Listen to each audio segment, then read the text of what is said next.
So how is the honey-do list, be it self-imposed or otherwise? Still working on it. These things take so much longer than you think. Mm-hmm. Oh, and I mean, we talked about this did we talk about this in Slack? Anyway, pre-show, COVID has visited my family. I did. I wanted to ask of what the status was, and I meant to do it during the pre-flight, and I forgot. And then I took a mental note to ask you after the show was over. So now that you've brought it up, how's everyone doing? Yeah, well, I mean, everyone's fine. Like, it's not a big deal. We're all vaccinated and boosted and stuff like that. But we did have a positive test, and so far the rest of us are negative, and we're hanging in there. But what this does, relevant to your question, all the things that we had like appointments to do, like see people or like sign documents or get things set up or whatever, now it just gets pushed out because we're not going to, go anywhere or do anything. Again, even though, most of us are fine. And of course, we're taking tests every single day. So my streak of not only not getting COVID as far as I know, but also not taking a test, that has ended. And now the entire family is testing every single day. Good thing we have a pretty big backlog of tests. Testing is not fun. It makes my eyes tear a lot. Yes. But yeah, that's what we're doing. And so, yeah, that's totally screwed up the list of items. So things that I thought I was going to finally be able to check off, because again, I only check them off the list when they're actually done. I did check off the car thing. Like I said last time, the car is fixed, although did I mention on the show that they tried to clean the interior? Yeah, with I don't know if you mentioned on the show, but you definitely I don't know told if it was us. Armor All. I don't want to throw that brand under the bus, but the garage is trying to be nice. The body shop's trying to be nice. Like, oh, we'll clean your car for you. And they vacuumed it and they washed it and they tried to clean the interior. And I'm just one of those people who does not approve of the various, let's say, greasy protectants that are often used on the interior of cars. I'm so surprised. I'm so surprised you have an opinion about this. Yeah, so they did that, and I spent a while cleaning that off. But the main problem, of course, is anyone who's ever gotten body work done is that it smells like drying paint because, they repainted a thing. And that's just, you just deal with that, and eventually the volatile compounds dissipate or react with the air, and you don't smell it anymore. But anyway, that did get checked off the list. But that, remember, wasn't on the to-do list until something happened to the car. That was a fun incidental item. Of the big items that were there, I think they're all basically still there. They're just, and many new items have been added. And it's just, the list is getting longer and not shorter. That's what happens. Casey and I have been unemployed for longer than you. And you'll notice that we are not we don't have tons and tons of free time, right? Indeed.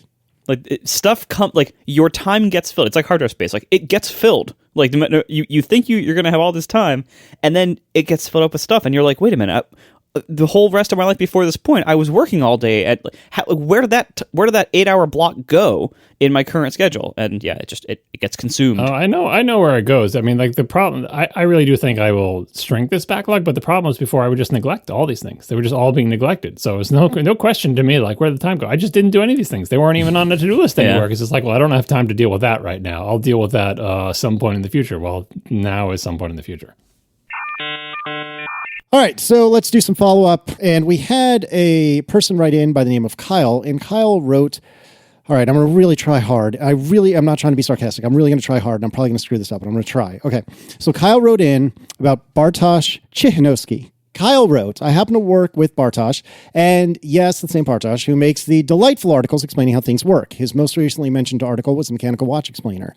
In addition to making these excellent guides, he's one of the best software engineers I've ever worked with. I do have a little more to add about this, but Marco, you were saying to us privately in the pre-flight that you had some thoughts about the Mechanical Watch Explainer. Yeah, I hadn't actually gone through it in the last show, and I have since, and I'm a watch nerd, and when everyone was saying, look, here's a guide on how a mechanical watch works, I figured it would just be like, the time hands. Here's an escapement and a mainspring and a few gears in the middle, and that's it. And that would have been its own. That would have been great just by itself. This was, I kept going down, and I kept seeing like the scroll bar is not reaching the bottom portion of the screen here. There's a lot more to go. And then Bartosz would go and explain, and and then what if we wanted to show the date? And I'm like, really? He's going to do a date movement on here? And then I keep going, he added quick setting to the date, and then eventually I'm like, he's gonna do automatic. He's gonna do automatic. Sure enough, the automatic rotor comes up. It's a bidirectional winding automatic motor, of which not all watches are that. Not all watches have dates. Not all watches that have dates have quick setting mechanisms to jump quickly between them with a 3-position crank. Like, that's not not every watch has it. You have to go pretty, many hundreds of dollars at least before you get one that has these kind of features, and usually more than that. And then at the end, I'm like, then he throws in hacking seconds, like where you pull the crown and it stops the time. Like, oh my god, like these are features like I've bought watches before that don't have these features, like from major brands.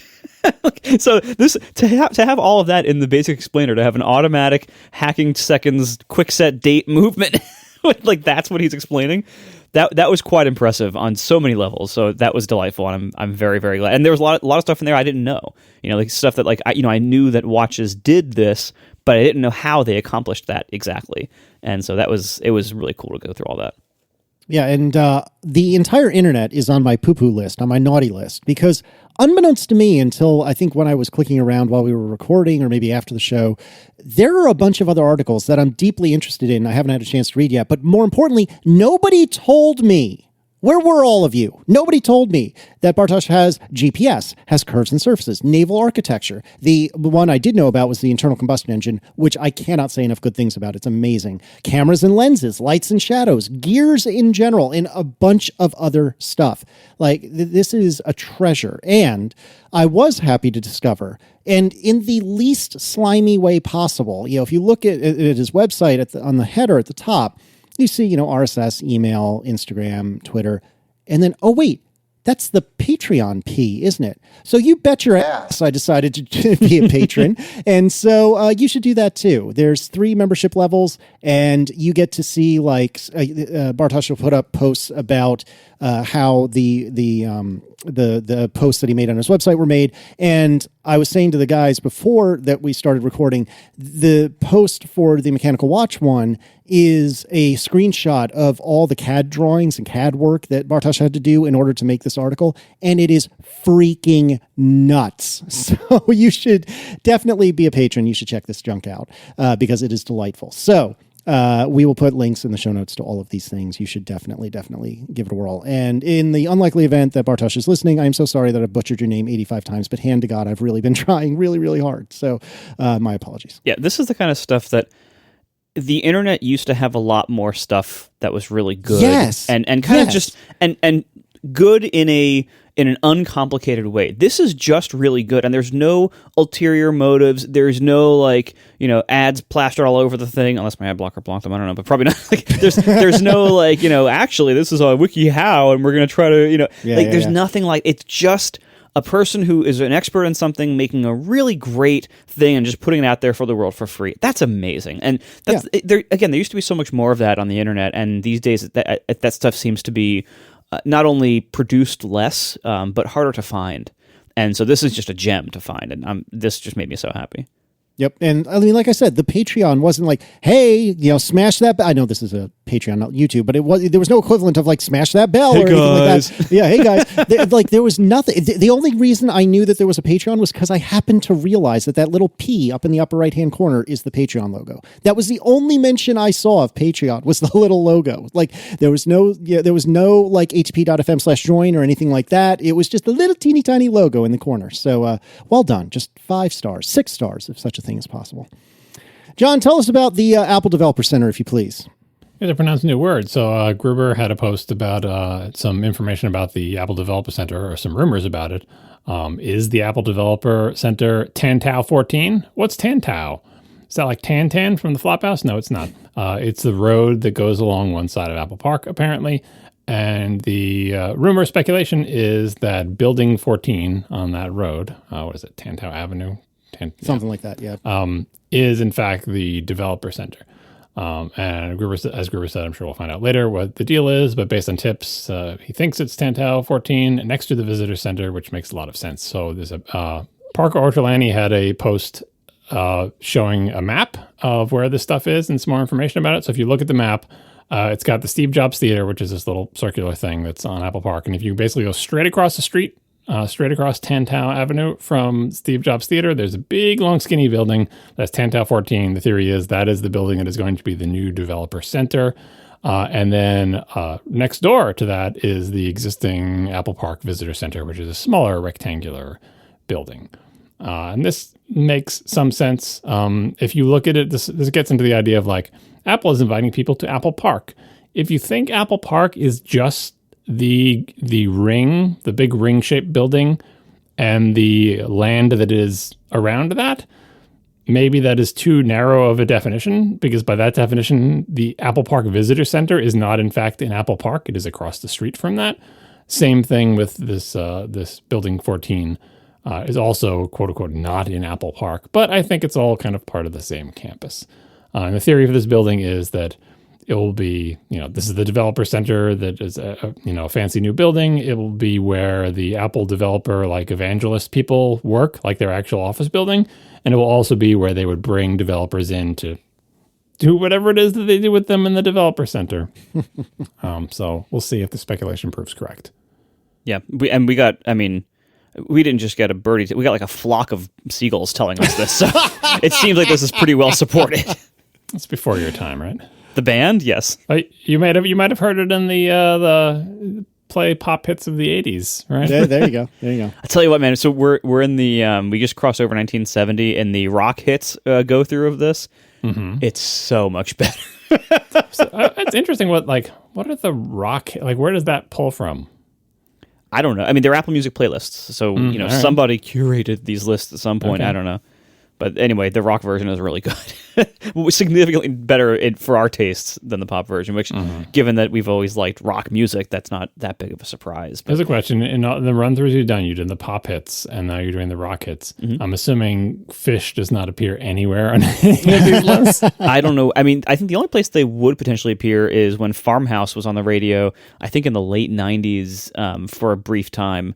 And that certainly would not have shown up on the pop list, but maybe it might be on the rock list. But I don't think you can try the quote unquote alternative list, a category of music that didn't exist until like the 90s, like alternative hits of 1955. Well, I mean, rock didn't exist until 65. Like there was I'm no. assuming that's when it starts, then, right? Yeah, like there was no there is no Apple Music rock hits 1964 or earlier. So from 55 to 64, we just did pop hits again, but this time doing it the right way instead of asking Siri to play whatever and have her walk away after a few minutes. But this time was just play the pop hits playlist from those years, which were actually pretty decent. The only weird thing about them is that you play like the pop hits of the mid to late 60s, and like what you really should be hearing is a heck of a lot of Beatles and Rolling Stones, later on like Zeppelin. But the people who make these lists, they don't want to put like 6 Beatles songs in a row. Mm-hmm. And the list is pretty long for each day. It's 20, 30 songs at least. It's like hours long, I think. And so you end up like missing a lot of significant hits, not because they weren't ranked high in the charts, but because they were spread out by a human on this playlist, so you didn't hear too much of the same band in a row. That's the only downside of this approach. So otherwise, it's not. I have no other faults with the exception that my HomePods keep dying. Oh well, they just ran, Marco. They ran so far away. They're so dying. I'm still holding on, but this is. I mean, my holding on to these. This is worse than Casey's iMac at this point. Like it's just they're like, rebooting every day. Like they're in bad shape. I really should replace them, but I can't. I can't make myself do it. I'm so sorry. Speaking of things I'm sorry about, John, how's that multi-factor authentication dance going? Yeah, as a follow-up on the college account stuff. So I dealt with that. Where did I leave it? I did say I was going to have to contact them. So that's what I did. I contacted the help desk or whatever. So here is what the deal was. So the problem that the college had is that they have the system where there's a page where you say, set up multi-factor authentication, or if you already have it set up, it says reconfigure multi-factor authentication. And then there's also a button that says disable multi-factor authentication. And as I said, I was having trouble with it, couldn't figure out why it wasn't working. So I hit disable, and, it was disabled. And then it said, it changed to say set up multi-factor authentication. And the disable button was gone. It was replaced with a button to set it up. But I wanted to leave it unset up, and of course that didn't work. Every time I tried to log in, it kept asking me for multi-factor, and eventually I got logged out of everything. So that was the problem. And I sent an email to support and explained the situation. And it was very clear in my support email, and usually pretty straightforward with the thing. It's like, I disabled multi-factor authentication, but now when I log in, it asks me to do multi-factor. Like, I feel like it's a succinct summary of the problem. So help, because I can't log in because it prompts me for multi-factor, but as far as I know, I disabled it, so I don't have anything to enter, right?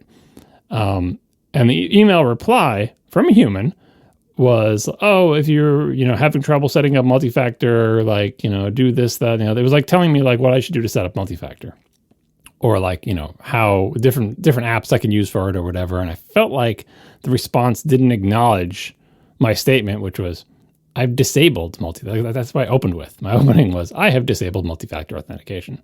But when I log in, it prompts me, right? And so they were just trying to help me oh, why can't you log in with your multi-factor? I'm like, because I disabled it. Anyway, after contacting a human via telephone, what they said was, oh, you can't disable multi-factor. It's required. The college requires it for all logins, which, is a reasonable policy. But why is there a big button that says disable multi-factor? Well, it turns out that this third-party product they're using for some third-party product that any college can buy that helps kids organize their schedule or whatever. I'm not actually entirely sure what it does, but that third-party product has its very own login system, and it has its own account page. And on that account page, it has a bunch of multi-factor stuff. But the implementation in this college doesn't use its own login. It uses your college login, your account for the college, and then it just does single sign-on basically to get you into that other thing. So you never actually log into this third-party system, but the third-party system has an account page, and also it's, by the way, you land on this third-party system when you log in, so it makes it seem like you've logged in, here you are, here's your thing, and there's a big, your little silhouette of a person, and go to account, and it makes you think this is your account. This is where you'd go to change your password, to set up multi-factor or whatever. But that multi-factor stuff has absolutely no effect on your ability to log into your school account. The school account, it turns out, is just Microsoft Active Directory, blah, blah, blah, right? And it uses single sign-on to this third-party product. But like I said to the person, you should really remove all those buttons that say change your password, set up multi-factor, because those have no effect on your actual account. So it turns out I was just messing with multi-factor stuff for an account that I was never going to log into. And because the first time I set it up, I deleted the previous multi-factor and entered the new one that I thought was the new one when I reconfigured it, right? I had just deleted the one and only valid multi-factor to actually log into the AD thing, right? And now I was just messing with this third-party thing, which was never going to have any relevance whatsoever to anything that I ever did.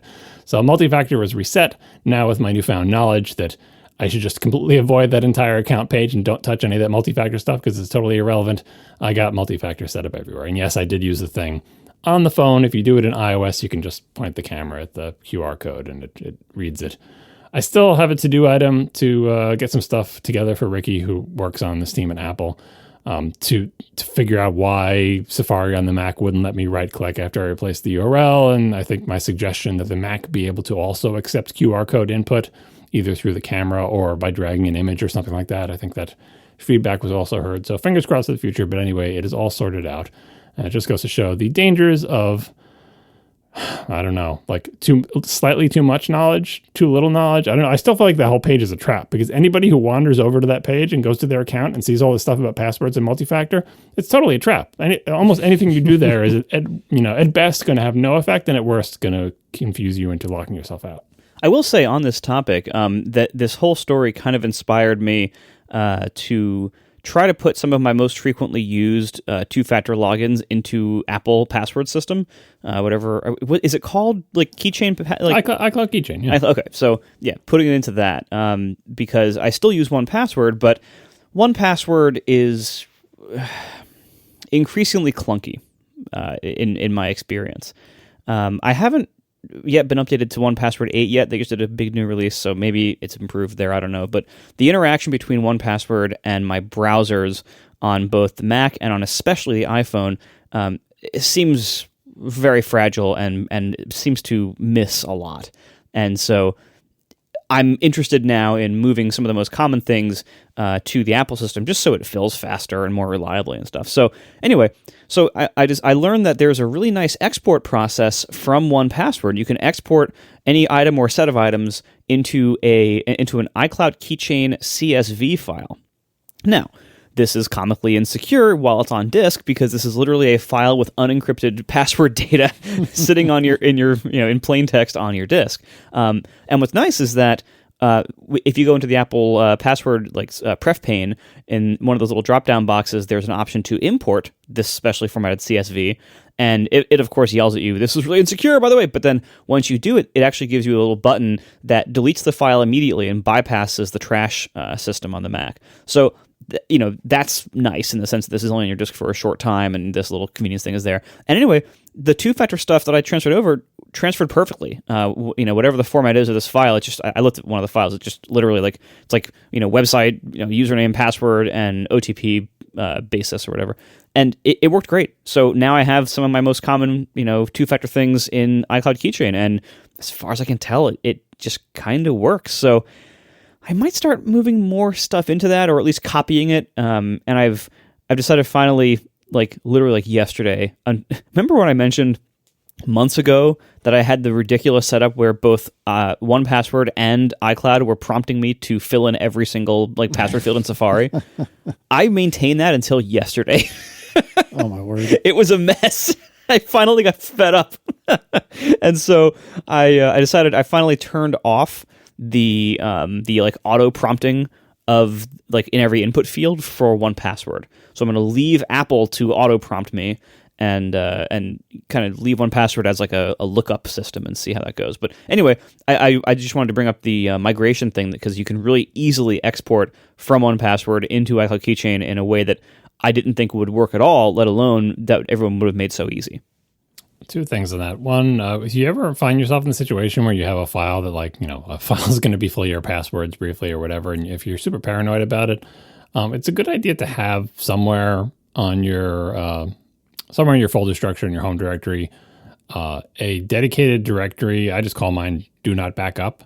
It's a folder that you just mark as you exclude from Time Machine. I have lots of stuff excluded from Time Machine. If you don't know how to do this, you go to System Preferences, go to Time Machine, click on Options or something, and it lets you basically drag in or hit the plus button and select the folder you want to be excluded from Time Machine, right? But just having a dedicated location that is always excluded from Time Machine, like a Do Not Backup folder, that is a great place to store these files that you only want to exist for a brief time and get deleted. Because you never know, maybe Time Machine was in the middle of running and the file appeared and Time Machine was just about to go through that folder and it picked it up and shoved it into a Time Machine backup. And now, unbeknownst to you, you have every single one of your passwords in plain text in Time Machine backup for who knows how long. But if you put it in the Do Not Backup folder, it'll never do that. Same thing with Backblaze, you can exclude folders. Just have this one location that you're sure is excluded from all the backup systems that you use. And anytime you ever need to put something on disk that you don't really want on disk, put it in the Do Not Backup folder.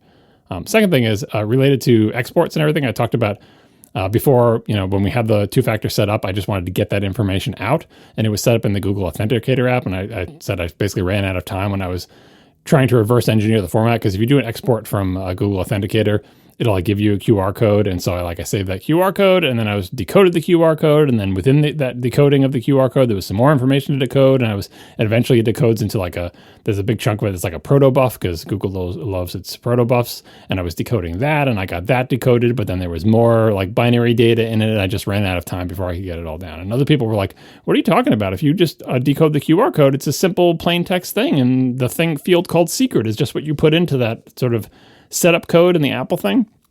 That's true, but what the Google Authenticator app exports is not the whatever is OTP, whatever URL scheme. It is a special Google Authenticator thing. And it's not like it's encrypted or hidden or anything. The information is there. Obviously, that's how QR codes work. The information is in the QR code. It's not like it's hiding the information from you, but I think they came up with their format because if you export multiple items from Google Authenticator, it gives you one QR code, which is super convenient if you ever need to copy it to another device. I think it lets you do 10 or so at a time. But that means they're not using the same format, because the regular format is it's some URL, plain text URL that says basically website, blah, blah, blah, secret equals this value. It looks like a URL, right? But if you're doing 10 at once, you can't just use a single URL. So what they do is some other URL format where it says data equals giant base64 encoded thing. And that base64 encoded thing is the protobuf thing. And then you have to decode the protobuf, and that's got information inside it, including some binary numbers numbers not encoded as ASCII, right? Actual binary values of 16, 32, 64-bit values. I think those are the secret. I didn't get to the point where I could decode those. But for people wondering why just decoding the QR code wasn't sufficient, it's for this reason, because Google Authenticator has an export format of a QR code that is essentially only understood by Google Authenticator, because it's to export these things to it. If you wanted to put it from, if you wanted to have it on two phones or on a phone and an iPad, you have Google Authenticator on both, that's what you use. So the information is in there, and you could, in theory, extract it, but I never got to that point. There's lots of like Python libraries and JavaScript libraries to actually decode them if you really want to. Again, it's technically possible, but once I sorted out all this stuff, I knew I had to reset everything anyway because I was totally locked out. So when I reset my stuff, I was at the point where I had the real QR code in front of me, and then I just put all the devices in front of it and got it all set up. We are brought to you this week by Hover. Hover is a jumping off point for a ton of entrepreneurs, and they want you to start your business, the way I started all mine, with a domain name. Hover has over 300 domain name extensions to choose from when building your brand or starting your new business online.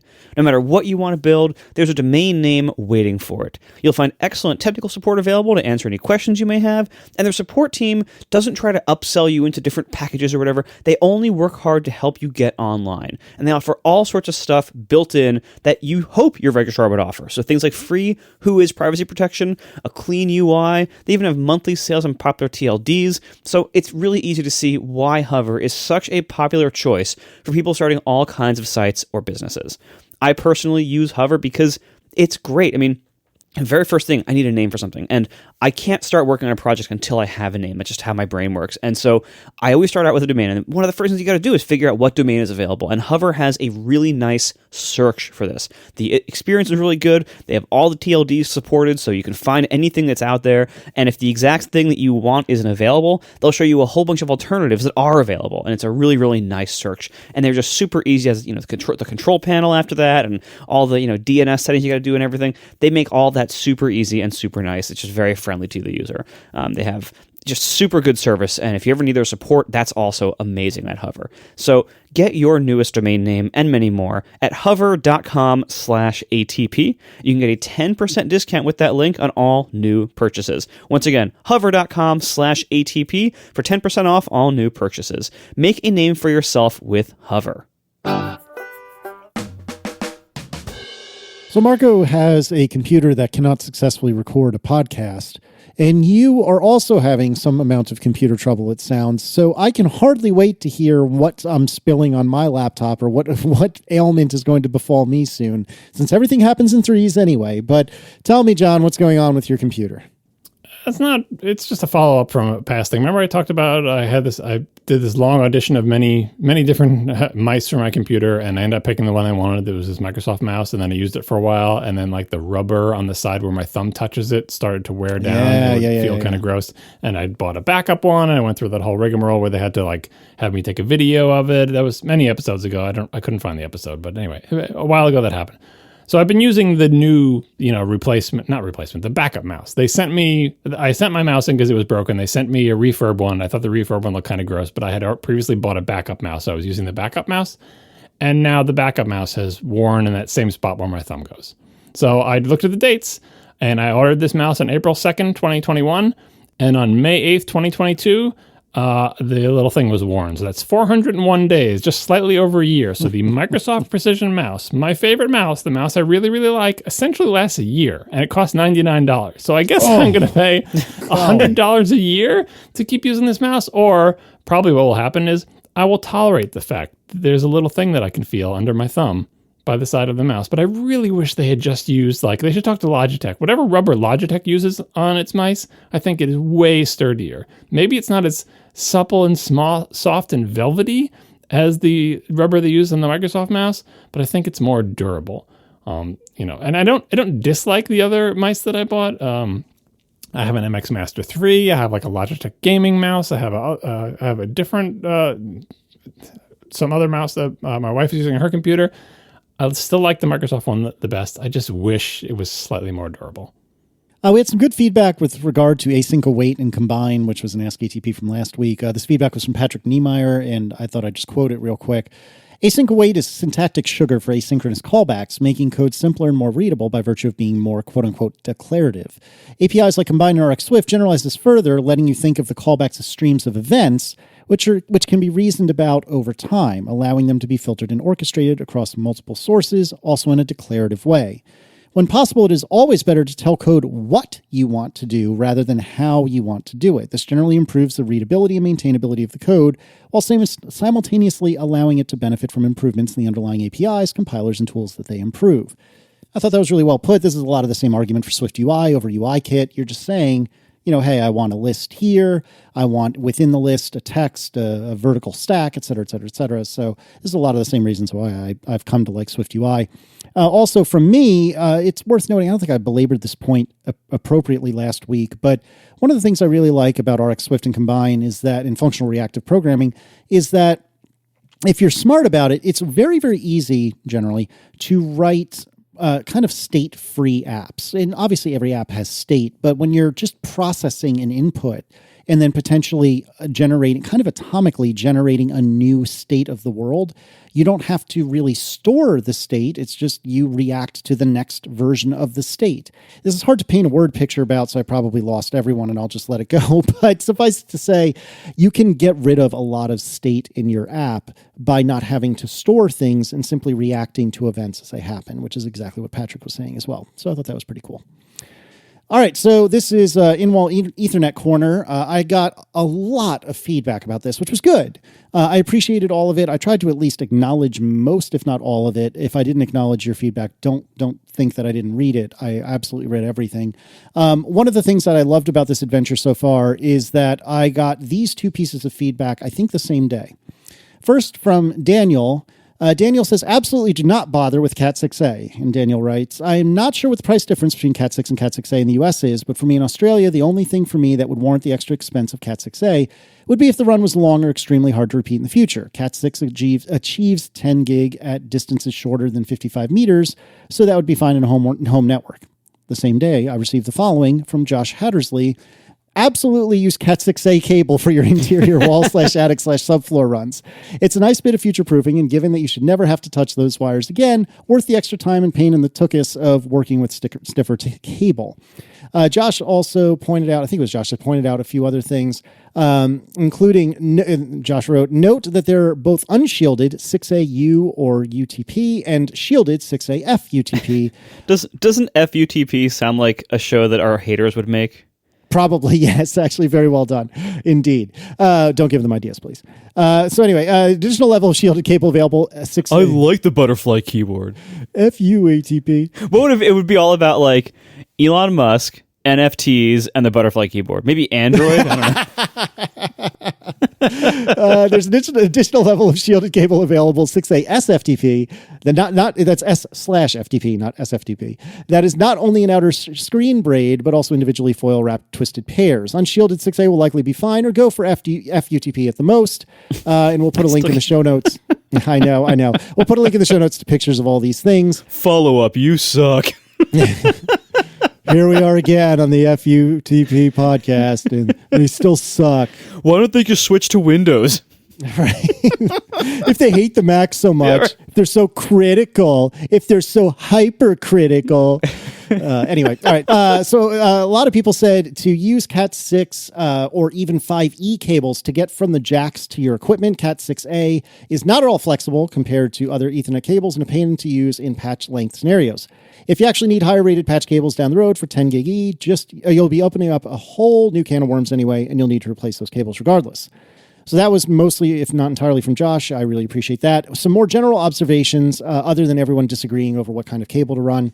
A lot of people said use pass-through crimpers. I may or may not have mentioned this last episode. I don't recall. But when you crimp an RJ45 end onto a cable, when I was doing this 20 years ago, you had to get the 8 little teeny tiny wires all the way up to the end of the connector, and then you had to use a little tool to crimp down and hope that none of those 8 wires shimmied forward or back even the tiniest bit, and it was a nightmare. Well, apparently there exists now pass-through crimpers where you just shove the 8 lines all the way through the RJ45, and then you crimp it, and some of the really nice crimpers will just slice off the extra, or worst case, you take wire cutters and slice off the rest, which is super cool. And everyone pretty much universally said use those. Yeah, I when I was trying to fix my Cat 7, my couple of bad Cat 7 cables and jacks myself, I actually tried one of these, but the problem was I could not for the life of me find pass-through cable ends that would fit the thickness of the Cat7 little cables. And it's yet one more reason not to use Cat7 for most people. So I can strongly recommend doing this the correct way and not doing what I had. And I have heard some people say that 6A, the individual 8 individual wires in 6A are often a little bit bigger than 5 or regular 6, so you do have to be a little careful with the components you buy. But nevertheless, it seems a lot less bad than Cat 7. I also, this was mentioned by Josh earlier, but I also heard pretty much unanimous agreement that I should not do what kind of started me down this whole path in the first place, which was, I can have the exact length patch cable I want. I'm not really clear why everyone is so against this, except if you're using big, thick cable like 6A, but pretty much everyone agrees that I should not do that and I should just buy patch cables. I don't know. I mean, I think depending on what I end up buying, if I do this at all, we'll see how it goes. Like I said, apparently 6A is really crummy for cabling or patch cabling because it is so physically. Can you buy, is it easy to find stranded cable? Because patch cables are always with stranded. What we mean by stranded is that within each individual conductor, it's made up of a bunch of tiny little conductors. Like you've seen this if you ever cut open a wire and instead of seeing a solid copper conductor in there, you see a whole bunch of little tiny hair thickness copper things. That's stranded wire. That makes the wire more supple and easier to bend. It's not stiff, right? And so that's what patch cables are made out of if you just buy a commercial one. So if you're going to make your own patch cables, you'd have to find stranded cable and then crimp the stranded cable. I don't even know how that would work, right? I don't know if that's easy to do or not, but I would never want to make, like, setting aside the difficulty of like making it yourself and how stiff it is, just like I wouldn't want a patch cable that's not made with stranded. And once you're making it out of stranded stuff, I feel like you might as well just buy it at that point because it just seems like a whole different thing than making. Maybe it's just the same as making a regular one, but anyway, coming from office environments, like you have, Casey, like, didn't your work also have like someone in the IT department or whatever, the networking department made the patch cables, and weren't they not pleasing to use? You know, it's been a long time since I worked at a place that used Ethernet. Like, I demanded it because I'm that guy, but pretty much everyone else at my last job, they were just sitting on wireless all day, every day. Well, we had plenty of patch cables that were made by the networking people, and they were not stranded wire, and they didn't have nice looking connectors on the end, and they were just a pain to deal with, and they were not pleasant. Yeah, they don't usually have like nice strain relief boots and stuff either. Like it's never, right. They're never nice to use. Like self-made cables end up looking like cheap knockoff cables. Yeah, and if they're not made with stranded wires, they're really stiff and awkward, and often have their own kind of bends in them from however they were stored and wherever they were. And so you try to hook up your thing to them. And like, for example, when we all got the stupid MacBook Pros without any ports on them, and we all got these little like USB breakout boxes so we could connect stuff to them. Often one of the things that you would connect was Ethernet, and you'd put in the non-stranded patch cable, and it would lift the thing off the table because they're so like small and lightweight, and the cable was so stiff that you'd plug it into the Ethernet, and then it would just lift off the table, or one side would lift off the table, and it just looked ridiculous. I'm glad you said that about stranded versus solid copper, because I never put that together, and I genuinely did not understand why it would be so much worse to do it with the cable, the bulk cable I might be buying. But hearing you say that, it makes perfect sense, and I get it now. And I'm talking about like a cable, it's like 3 feet long, or like it goes from your computer to the little USB-C breakout box. Like it doesn't matter. You don't need anything fancy. And so like Marco said, you want to have the strain relief boot because things can get yanked around, and you want it to look nice and aesthetically pleasing. You don't want it to look like a cable shoved into a little plastic connector. Yeah. A lot of people pointed out, guess what? You're back in the T568A versus B discussion all over again. Which I was wondering if that would come up. Sad. Yeah, that made me very sad to realize. We're not back into it. We resolved this before. Yeah, but what did we resolve it to? I don't remember. The resolution is it doesn't make a difference. As long as you're so just pick one, and which one you pick, it doesn't really matter. But people have a preference to B just because it's one more than A, isn't it? Well, and a lot of people just said B was used for residential and A is for commercial. I remember going through this a couple of months ago. I don't need to reopen this. Yeah, there was like the compatibility with phone system and things that aren't relevant to your scenario, so it doesn't matter. It doesn't matter. Just pick whichever one the whole point is do not mix them. Right, just exactly. Pick one and stick to it. Good tip from Ron Disho. He had said, mark your cables. Either use a label maker or mark them with a Sharpie or something. For example, use an increasing number of tick marks that match on both ends. Something obvious, but I don't know that I would have thought about that. So that was a great tip. The tick mark system, I like the idea of doing this, but then I'm like, But what if you're in an office and you're sitting there, I can see someone counting the ticks. 1, 2, 3. Like, are you supposed to do the slash through them? If you do 5, 4 vertical and no diagonal slash. It's like, we have numbers. Just write them in. Anyway. I hear you. Also, a lot of people were sending in recommendations for cable, which I appreciate. But since I'm planning to go through old HVAC tubing, if I do this at all, I should probably get plenum rated cable. So I don't remember if we talked about this last episode, but there's riser rated cable, which is about what the fire resistance of it is. And with riser rated cable, it's somewhat fire resistant. And that is not designed to be in like air ducts or anything like that.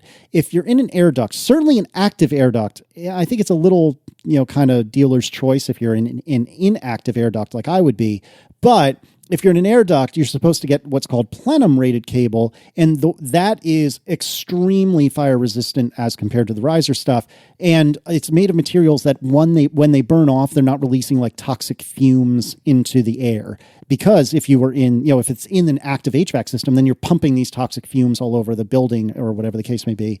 So I think in my case, if I do this at all, I'm probably going to go with plenum rated cable, which of course makes the already expensive cable even more expensive, especially if I'm thinking 6A. But why? You're not putting it in an active air duct. Yeah, but it just seems like, why wouldn't I do this? Especially since it's better at resisting fire, and God forbid the house tries to light up. I'm sure the Ethernet cable would not be the thing that carries it all around. But hey, it could be a toaster, and that's a reference for some of you. So anyway, the point is, I just feel like getting plenum rated would be the right-er answer. Wouldn't that just make it more difficult to work with, possibly, and also it would make it more expensive, which might make you not do this whole project in the first place? Yes to all of those things. And he's doing it. I think it makes it more difficult. Like I said, I think the difficulty, yes, you're making it more annoying for yourself, and I think you don't need plenum rated cable, but in the grand scheme of things, this project is not too large. So I feel like no matter what you do, you're going to get it done because you have like 3 things to connect and you're done. Well, yeah, about that. Also, says the scope expanded. Oh, has it ever? It's so funny. It's so funny being on the other end of scope creep. So if you're not a developer, especially if you're a consultant, let me try that again. That made no sense. If you're not familiar with how software development works, particularly in the world of consulting, what'll happen is, as a software developer and maybe a project manager and a couple other people will go to a client and say, okay, what would you like us to build? And they'll say, we would like A, B, and C, please. And you say, okay, great. That'll take, 45 hours or whatever the case may be. Inevitably, the client then comes to you and says, whoa. We need D, E, F, G, H, I, J, K, L, M, N, O, P. Okay. That's what developers call scope creep, because the scope of the project has now crept to be larger. And typically, I joke, but typically it's more like, we need D. Fast forward 3 weeks. We also need E. Fast forward a month. Oh, and F and G. Forgotten about F and G. We definitely need those. And that's scope creep. Well, I have scope creeped myself to death already. And as I was thinking about this project, if I'm going to be in the walls anyway, and if I'm going from like the downstairs to the upstairs, I'm going to want to do all the possible runs that I would need to go between, upstairs and downstairs at once. And Michaela's room was my old office, and that's tiny. And the guest room is the current office, and that's much bigger. And it wouldn't surprise me if at some point in the future, the 35 ports that figuratively speaking, that I need in the existing office, what if I end up needing those in Michaela's current room? Because when we flip, what if Michaela and I flip-flop rooms so that her room is the office and my office becomes her room? Well, shoot, then I need like 6 or 8 drops in both her room and the guest room, because you never know which one will be the office. It's just exploding. So, I was in the attic this morning, and let's just say the Historical Planning Commission is not necessarily on board with the project in the home at this juncture. So this may or may not be happening. We'll see. But so I'm curious, which part of the project would be the most objectionable to a historical planning commission? I think the thought of me putting my fist, or not even my fist, my foot through the ceiling of the upper story, because not all of our attic has boards on it, especially the parts that I need to be crawling through. I think the Historical Planning Commission is extremely unenthusiastic about the idea of having to do a ceiling drywall repair at any point during this project. And knowing how much of a clod I am, that is exceptionally likely to be a plausible outcome. Don't forget, I don't know what your attic looks like, but don't forget the hazard in the other direction, which is standing up too quickly and getting a roofing nail into the top of your head. Oh, that is a fear that I did not have until just now. Thank you so much for that, Do you John. have open stud bays in your uninsulated southern house? I mean, I don't remember there being nails just hanging down into the living area. Well, look up when you're in the attic, point your iPhone upwards carefully without dropping it, and take a picture of the ceiling and see if you have open stud bays. You will have roofing nails coming through the sheathing on the outside of your house and pointing downward into the room you're in. And if you get up quickly, that nail will go into the top of your head and you will be sad. I would say I would be very sad indeed. And so will you two, because I will probably not be around for the show anymore. Maybe you'll be happy. No, Who you knows? won't die. You'll just bleed a lot. Get some stitches. Stupendous. Moving right along. So there was also near universal agreement that if I am wiring any room, be it 1 or 10 or whatever, if I'm going to any room, don't be an idiot. Wire at least 2 wires. If you're going to have 1, have 2. If you think you need 2, put in 4. And that's how I got to like 8 in the office, because I think I might legitimately need that many. But you realize with this project, like you are essentially in a race with wireless technology. I know that's a very good point. Because we've already talked about like people getting ridiculous 5G signals, right? If you happen to be right near one of those millimeter wave things or whatever. So, this whole project and any wiring project is racing against the advancements in wireless. Now, the good news is Wi-Fi standards move not slowly, but at a fairly steady pace. They don't seem to be accelerating, right? So you could probably graph out like how much faster Wi-Fi has gotten over X number of years and figure out when it's going to catch up with 10 gig or whatever. And really, it doesn't matter too much if it doesn't keep up with your internet connection, which is moving much more slowly than that. But as future-proof, that's why Cat 7 is such a, a ridiculous thing. It's like, as future-proof as you think you're making it, like just, this type of thing, assuming wireless technology, just within the house, assuming wireless technology continues, eventually, when you're all dead and this house gets sold to the next family, presumably Wi-Fi will be like 10 gig or better, and no one will care about what you put in your wall, and they'll just laugh at it the same way we laugh at the weird old-timey things you find in old people's houses. Like razors in the walls. Yeah. Counterpoint, though. Look at the history of these two technologies and what actually happens in practice. So, Ethernet doesn't move that quickly and requires you to put wires in places. However, those wire standards, again, I put Cat 6 in my house 10 years ago, 12 years ago, whenever it was. That's still fine. I still don't have networking gear that can exceed the capacity of those wires I put in my house 10 years ago. And meanwhile, 10 years ago, they promised gigabit speeds. And they delivered gigabit speeds. And this entire time, they have been reliably delivering gigabit speeds, no matter what I have done. As technologies move forward, that's always been very reliable 100% of the time. The fastest internet service I can get to my house is gigabit. And that's unlikely to change anytime soon. So then, look at Wi-Fi. Wi-Fi always promises more, more, more. In practice, though, Wi-Fi tends to hit a ceiling, of substantially less than whatever speeds they claim it can hit in most people's actual real-world use. Because you have things like walls and other people's Wi-Fi, and the person next door who still somehow has a cordless phone on the 2.4 gigahertz and 5 gigahertz networks at the same time, somehow spreading broad spectrum interference all over the place, or they have a microwave or something. Wi-Fi is better in theory in a lot of cases, but in practice rarely matches Ethernet. So Wi-Fi has a history and probably a future, just because of things like physics, of potentially being really good, and in certain cases being really good, but not being as rock-solid reliable as wired Ethernet when it's available.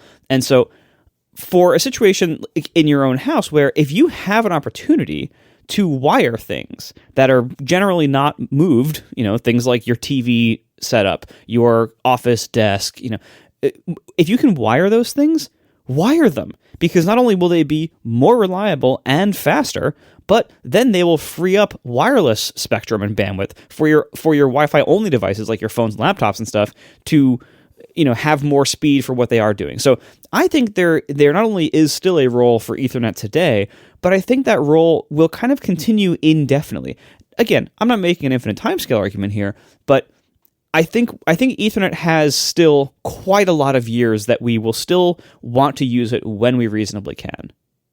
I'm not arguing against wiring things with Ethernet, obviously. All my stuff is wired with Ethernet for those exact reasons. But what I'm saying is, for most people, well, Ethernet is already pointless. How many people do you know who it's super important in their house that they have Ethernet drops every room? Only the weirdest of computer nerds. Everybody uses Wi-Fi. Wi-Fi is the home networking solution, despite the fact that it has worse latency, that it has worse bandwidth, that it has interference, that your microwave messes it up sometimes. Like, despite all of that, Wi-Fi has already won that. And what I'm saying is, if you graph how much better Wi-Fi, how much faster is Wi-Fi getting better versus Ethernet standards, which are only tangentially relevant because people don't even have Ethernet wires in their house, and internet connections, which are getting better much more slowly.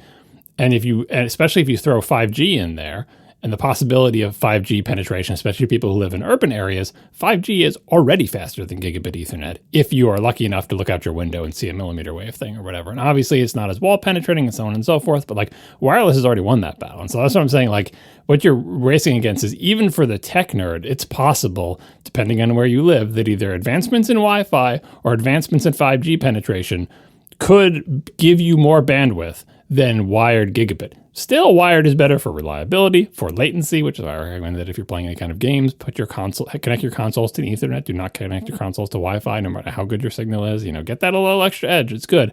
But I feel like that is what is probably going to, arguably has already, quote unquote, obsoleted Ethernet, because the limitations of Ethernet, I have to have a jack, I have to have a wire, I have to be near that jack. If it's not already in my house, I have to have it, already makes wired Ethernet feel like the same kind of relic as having like 2 phone jacks in every room, where if we saw that, we're like, who cares? Who uses phones? You use your cell phone or you get a wireless phone. I don't need a phone jack in every room. And you say, well, phone jacks are more reliable than these wireless things. You can get interference in your wireless. Like, no, I don't need a phone jack, right?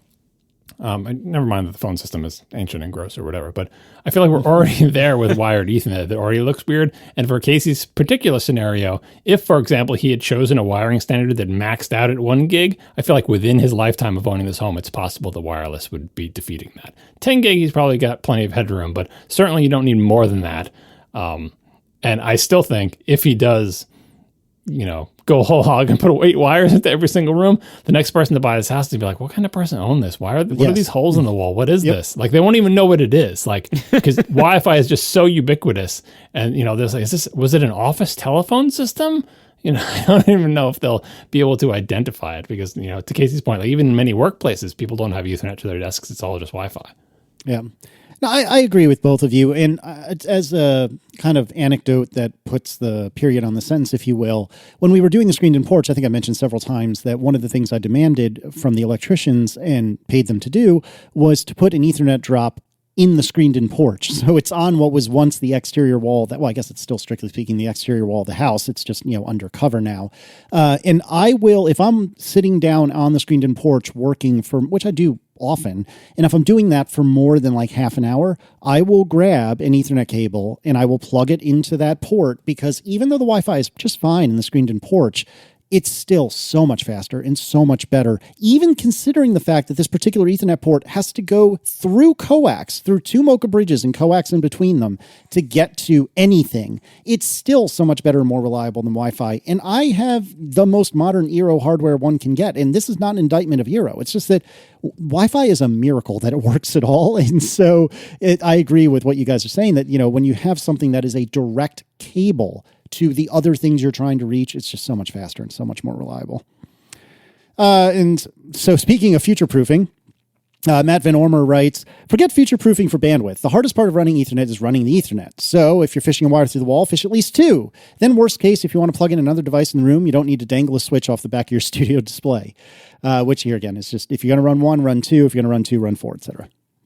Also, patch panels are a thing, and I should probably figure out how rack mounts work, because I vaguely understand what 1U, 2U, etc. means, but I've never really had to understand what all that is. And I didn't really think about, okay, if I'm having a central terminus for all of this Ethernet that the historical committee may or may not approve, then where is that going to be, both in the house, and where is it going to be as in, what does it look like? Is it just a bunch of RJ45 connectors hanging out of a wall or ceiling somewhere?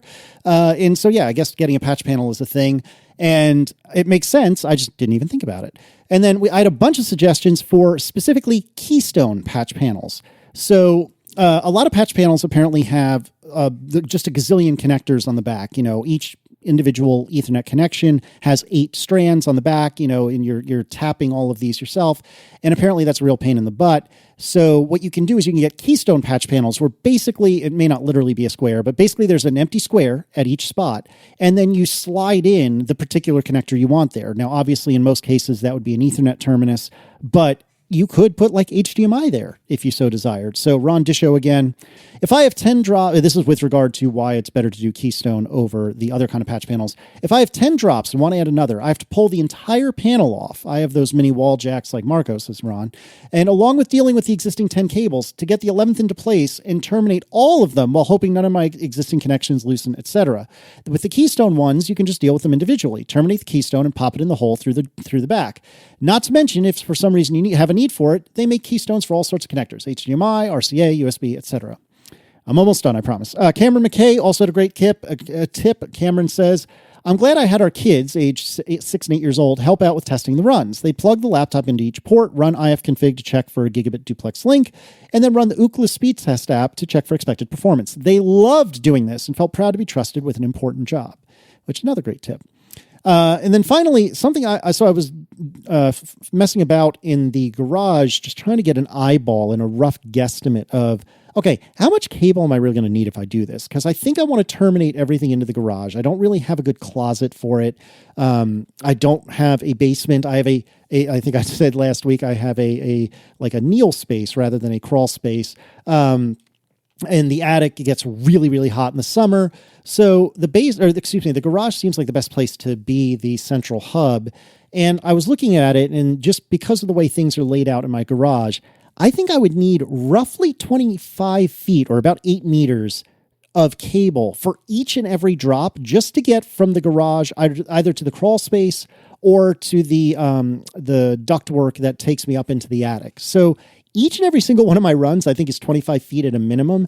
And if I think about the runs to the office, which is up and across the house, each of those runs is probably a little less than 100 feet, I think, if I'm doing this math right. I might be wrong, but just back of the envelope, it's like 30-ish meters for each of these runs. And so I'm not yet hitting the 55-meter wall that is not 6A, but 6 maximum distance for gigabit, or 10 gigabit, excuse me. But I'm close enough that I really think I want to go 6A, and I'm probably going to regret it, but here we go. So that's Casey's Ethernet Corner. Again, the Historical Planning Committee is not on board with this yet, so there may not be any action on this for a while, but I will let you two know if there is. We are brought to you this week by Mack Weldon, my most worn brand of clothing. I'm wearing Mack Weldon stuff every single day. It's heating up outside finally, thank goodness, and when it comes to stylish essentials, perfect for the warmer days we have ahead of us, there is no better option than Mack Weldon. Whether you're hanging out at home to taking that much-needed vacation, going from the conference room to the happy hour, they have you covered.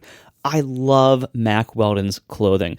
And one of the wonderful things, now that we're going into summer, they have these premium polos. These elevate your plans with fabric technology they've built in to keep you comfortable as the temperature rises. They have a new Silver Peak polo, the new Super Soft Pima t-shirt polo. These are great for summer. I personally love these silver t-shirts. These are amazing for the summer because you basically can't stink in them, to put it bluntly. Like it's amazing. Silver is naturally antimicrobial, and they weave it into the fiber blend, and so you have these wonderful t-shirts that look like regular t-shirts, but are pretty much impossible to stink in. And I wear one of those almost every single day in the summer. Also, I have their underwear, I have their workout gear, their shorts, their pants. I have so much from Mack Weldon, and I love it all. Super high quality stuff. They have new things like the Maverick Tech Chino shorts, the Radius Flex short. It's fantastic. They have board shorts and swim trunks now for swimming season. These have a combination of performance stretch and a slick design, so they're great when you're taking time off, going to the beach or whatever. So check out Mack Weldon for yourself. You can save 20% on your first order at mackweldon.com/ATPpod. Enter promo code ATPpod. Again, that's mackweldon.com/ATPpod and enter promo code ATPpod for 20% off. Stock up on the warm weather essentials you've been missing. Thanks to Mack Weldon for sponsoring our show. I have other problems in my life, I gotta be honest.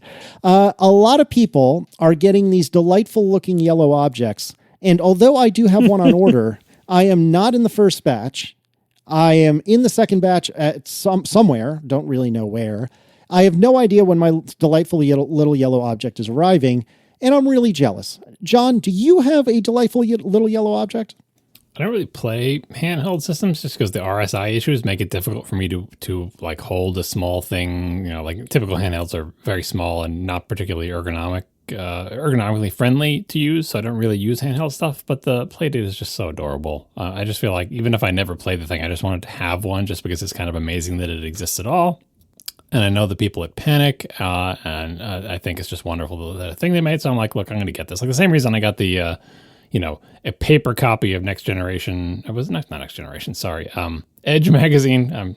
Anyway, Next Gen was a great magazine. Edge magazine with Playdate on the cover. I have a nice pristine paper copy of that, and I did order myself a Playdate, but I did enough sort of hemming and hawing over whether I should get one or not that I am just so far back in the line. I have no idea when I'm going to get one. 2023, maybe? So, I console myself because I did get to see and play with the Playdate, at WWDC 2018? That the Playdate's there's a great podcast about that. There's a couple of podcasts about this. So there's the Panic podcast that they talk about the Playdate on. Now there's a dedicated Playdate podcast. We'll try to find a link for the show notes to hear the story of Playdate. This is something they've been working on, for a decade now? It's not like they just did this year. Oh, it's a Kickstarter. It'll be done soon. They've been working on it for at least 10 years. So yeah, I did actually hold and play with a Playdate very early on, and I feel very excited and privileged to have done that, and that will tide me over as I wait for my Playdate to come. I mean, it'll come after my Mac Studio, but maybe before the heat death of the universe. So I'm being patient. Goodness. Do you know what group you're in or what your order number is or anything? I'm in the 20,000s, and I think now I don't even know if they've broken into the thousands. Like people who are getting aren't their numbers in the hundreds or maybe the 1,000s. I thought they were in the thousands, but I'm at 20,000, whatever group that's in. I'm my own fault. I waited too long. What can you do? Oh man, I'm in the 11,000s. I'm way before you, baby. Yeah. Oh, yeah. Well, one of us did get one though, and I'm very jealous. Hey. All right, so I got my Playdate. I was in number 4,000 something, and it's just delightful. So here's the thing. If you want a cutting-edge game system, the Playdate is not one of those. It has this monochrome, very high resolution, and again, monochrome is not grayscale. The pixels on the screen are just black or white, no shades of gray.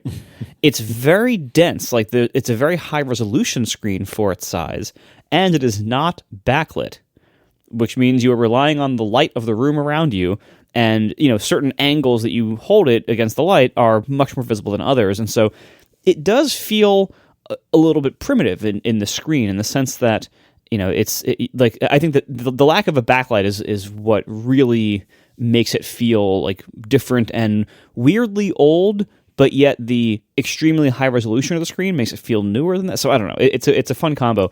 Did you ever have a front light for your Game Boy? I never had a Game Boy. So the original, obviously the screen technology was way worse. I think they even used passive matrix LCDs back then. It was a blurry, smeary mess. Yeah. But they didn't have backlights and they didn't have edge lights, but you could buy basically a reading light for your Game Boy that would attach to your Game Boy and shine the light down into the thing, which isn't great because it's not like it's e-ink. It's not like it was a reflective screen, but if you wanted to play in a dark car ride on the way home or something, you literally couldn't see the screen without some kind of light shining out. So they'd sell you this little attachment. Mm-hmm. I mean, the Playdate, to your point, the Playdate is much more modern technology, incredibly high DPI. I'm sure it's incredibly crisp and much better battery life, but it is, in the end, it is not an e-ink display, and it has no light emitting from it on its own. If you were in a completely dark room with it, you would not be able to see anything because it doesn't, unless you have some source of light. Yeah, exactly. And I will say, compared to the black and white LCDs of old, not only, again, is it super high resolution, but motion is perfectly smooth on it. Again, the old Game Boy and stuff, it was just smeary and blurry. This does not have that problem. This is incredibly fast, clear. It's almost like a printed page that is animated. It's just extremely clear and sharp. It is not Retina in the sense that I can see the pixels, but they are pretty small. So the actual hardware is I can't say enough, small. Everything about it is very, very small. Like it fits very comfortably in your hands. It's almost too small for some adults. I think some adults might find it too small. I think this might be my first hint that I might be getting slightly farsighted, because it's a little bit hard for me to see some of the really tiny details in some of the games on the screen. Oh, here we go. So we'll see.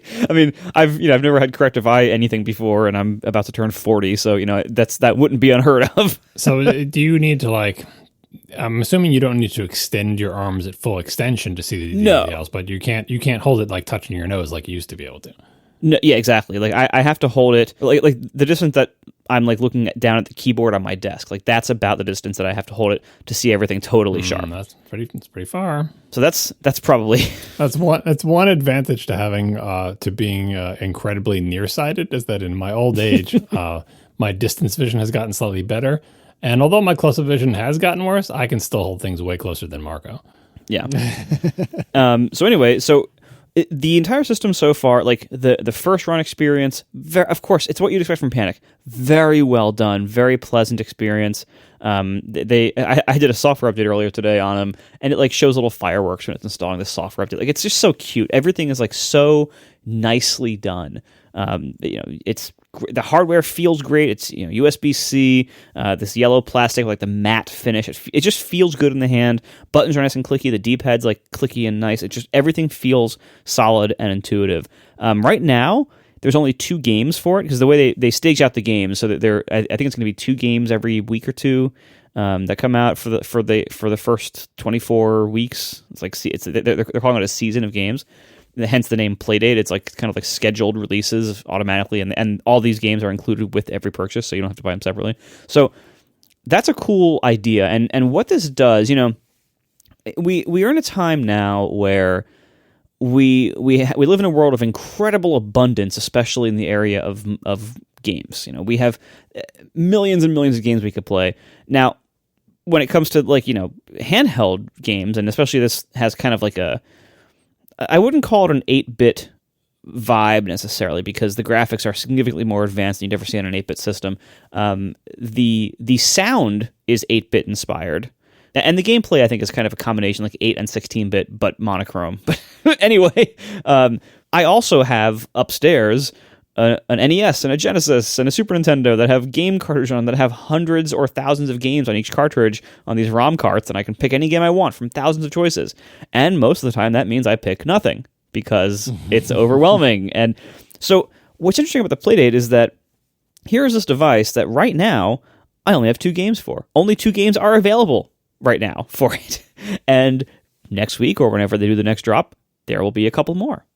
And so what this made me do, it's kind of like when I got my Sega Genesis, which is my first video game system when I was a kid, it came with the game Altered Beast, which is not a good game. But you bite your tongue. I love that game, and I didn't even have a Genesis. Anyway, I got it for my birthday in June, and from June until Christmas that year, Altered Beast was the only game I had. and at Christmas, I got 2 more games. And then that was the only 3 games I had for a long time. So I feel like this is a good definition of the difference between Sega and Nintendo, the Sega and Nintendo experience. It's one of the complaints about, for example, Nintendo 64. Oh, there's no games for it, right? So I got a Nintendo 64 and I had 1 game for it. But that game was Mario 64. And I didn't care. It was 1 game because it was like the greatest game of all time. You had Altered Beast as your 1 game. So having just 1 game for your system can seem very limiting. But if that 1 game is Mario 64, it's all good. Yeah, that's true. Yeah, I had a friend who got the N64 like at launch and had Mario 64 and Pilot Wings, which were the only 2 games for a couple of weeks or something like that. And what about Wave Race? Wave Race was the best. It wasn't a launch game. It was literally sure? It was just Mario 64 and Pilot Wings for a little while. You could put Pilot Wings. That can, like, if you have a table that's wobbly, you could put that under the table and you could play Mario 64. That's about the use they got. Yeah. But anyway, so by having this limited choice right now, there's only these 2 games. Right now, it's this game called Whitewater Wipeout, which okay, a long time ago, I had my cousins had a Sega Master System, which was most people don't even know this existed. It was Sega's competitor to the original NES. So it was before the Genesis. It was an 8-bit system from Sega. And they had this game called California Games, which is basically a mini game collection of like, hacky sack and surfing and roller skating and everything. Whitewater Wipeout for the Playdate is very similar to a modern-ish reinterpretation of that surfing game from California Games for the Sega Master System. And so I already knew how to play it. And you basically use the crank to like surf on a wave and make jumps and make spins and everything to get more points until you crash. And that's a really fun little action game. It's fun. And this is something I would probably not have found this in an app store with 100 games in it or 1 million games in it. But here it is. I got the Playdate, I take it out, and there's 2 games already on it. I didn't have to buy them. They're just there, and it's 2 games, and that's it. Then this other game, Casual Birder, is this kind of like little adventure game where you're going around taking pictures of birds and solving these little adventure puzzles. And I spent like an hour earlier today playing this game. I would never have played this otherwise. I would never have found this in a giant app list or app store or whatever.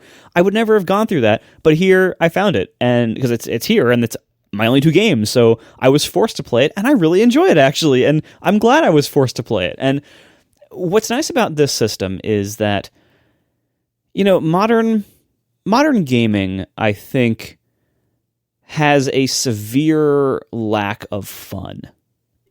Most modern games are not as fun as we want them to be. In fact, I would even say I have a very hard time finding almost anything on iOS that's fun. iOS games have been so instrumented to be money extraction machines from people that it's really hard to find anything on the iPhone that's new, that's fun. They do still exist, but they're really few and far between. And unless like a friend somehow finds it and tells you about it, you'll never find it yourself on the App Store. Like it's so little fun to be had out there on iOS these days. And the big consoles, I think Nintendo's still pretty good with fun. They still do it pretty reliably. The others, it's hard. There's so many games that are like hardcore. Let's shoot a bunch of people. And that's not my scene. And there's so many other games that are like, here's an artsy look at we're gonna run through a field, and it's like, okay, that's nice. It's an interesting experience. Not sure how fun it is. The Playdate is just fun. Like the hardware is fun. The 2 games that exist so far are fun. They're really simple, and I'm really glad I have this little stupid thing. Like it's so delightful and fun in the broader world of games where that's hard to find now. These games have no in-app purchases. They don't want me to sign up for their mailing list. They don't want to run in the background. They don't want me to create an account. They don't want, they don't need me to like buy DLC packs. They don't need me to buy coins or gems or any of that crap. They're just games that are made to be little fun distractions for a little while on this cute little yellow thing that fits in your pocket.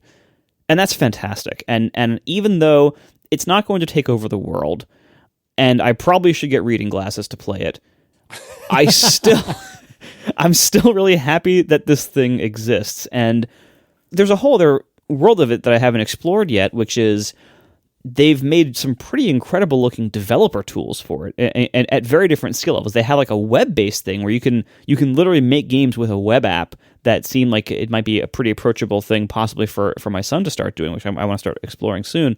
And they also have like a C API and a Lua API and all these tools, and like, so I think this is going to have an interesting developer story as well.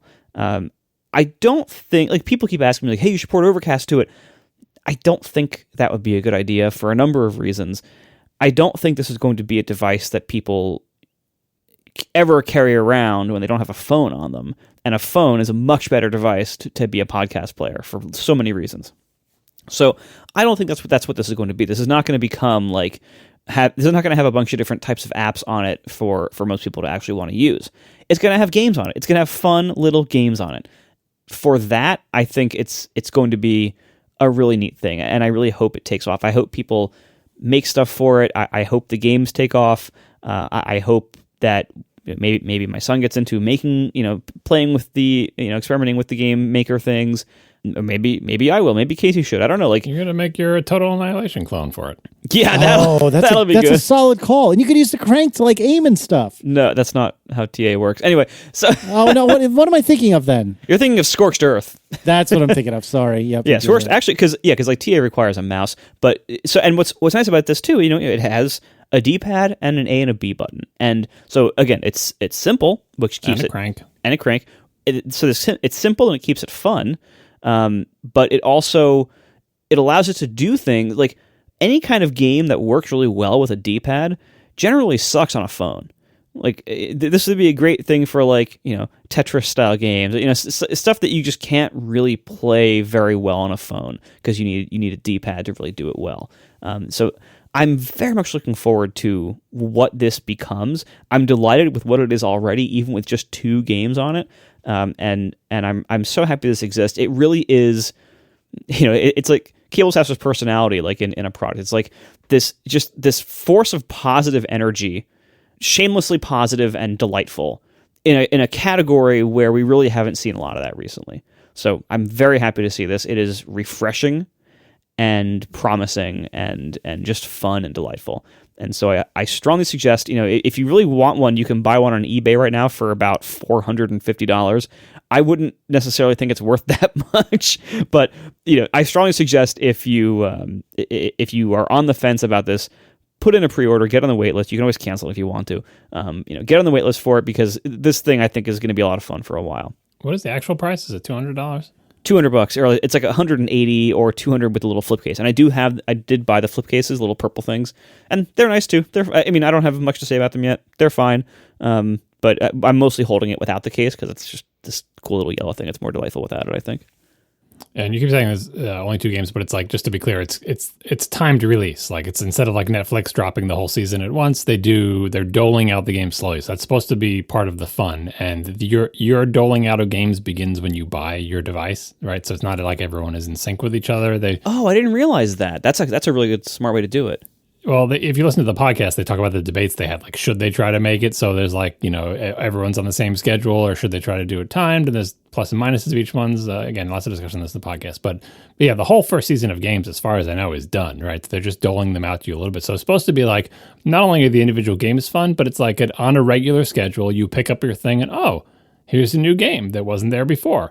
And you don't have to select the game or whatever. The games just arrive on your Playdate according to the schedule of the season. And by the end, you have them all. And of course, we talked about this when we talked about the Playdate earlier. Not only is like there a web-based SDK and a regular one, but every single Playdate is essentially a dev kit. There is no special dev kit version of that. Anyone who owns a Playdate can make games for it, and you don't have to go through an app store to distribute those games. You can give them to anybody. They can put them on. There is no quote-unquote side loading. It is an entirely open platform. So if you make a game for Playdate, you don't even have to tell Panic about it. You can just give it to all your friends and play it. Like it is like the PC of handheld consoles, which really hasn't existed in a popular form anyway. Like, the personal computer has been like that, but most game consoles, and especially handheld game consoles, have been owned by some platform owner that controls what kind of games get to go on it.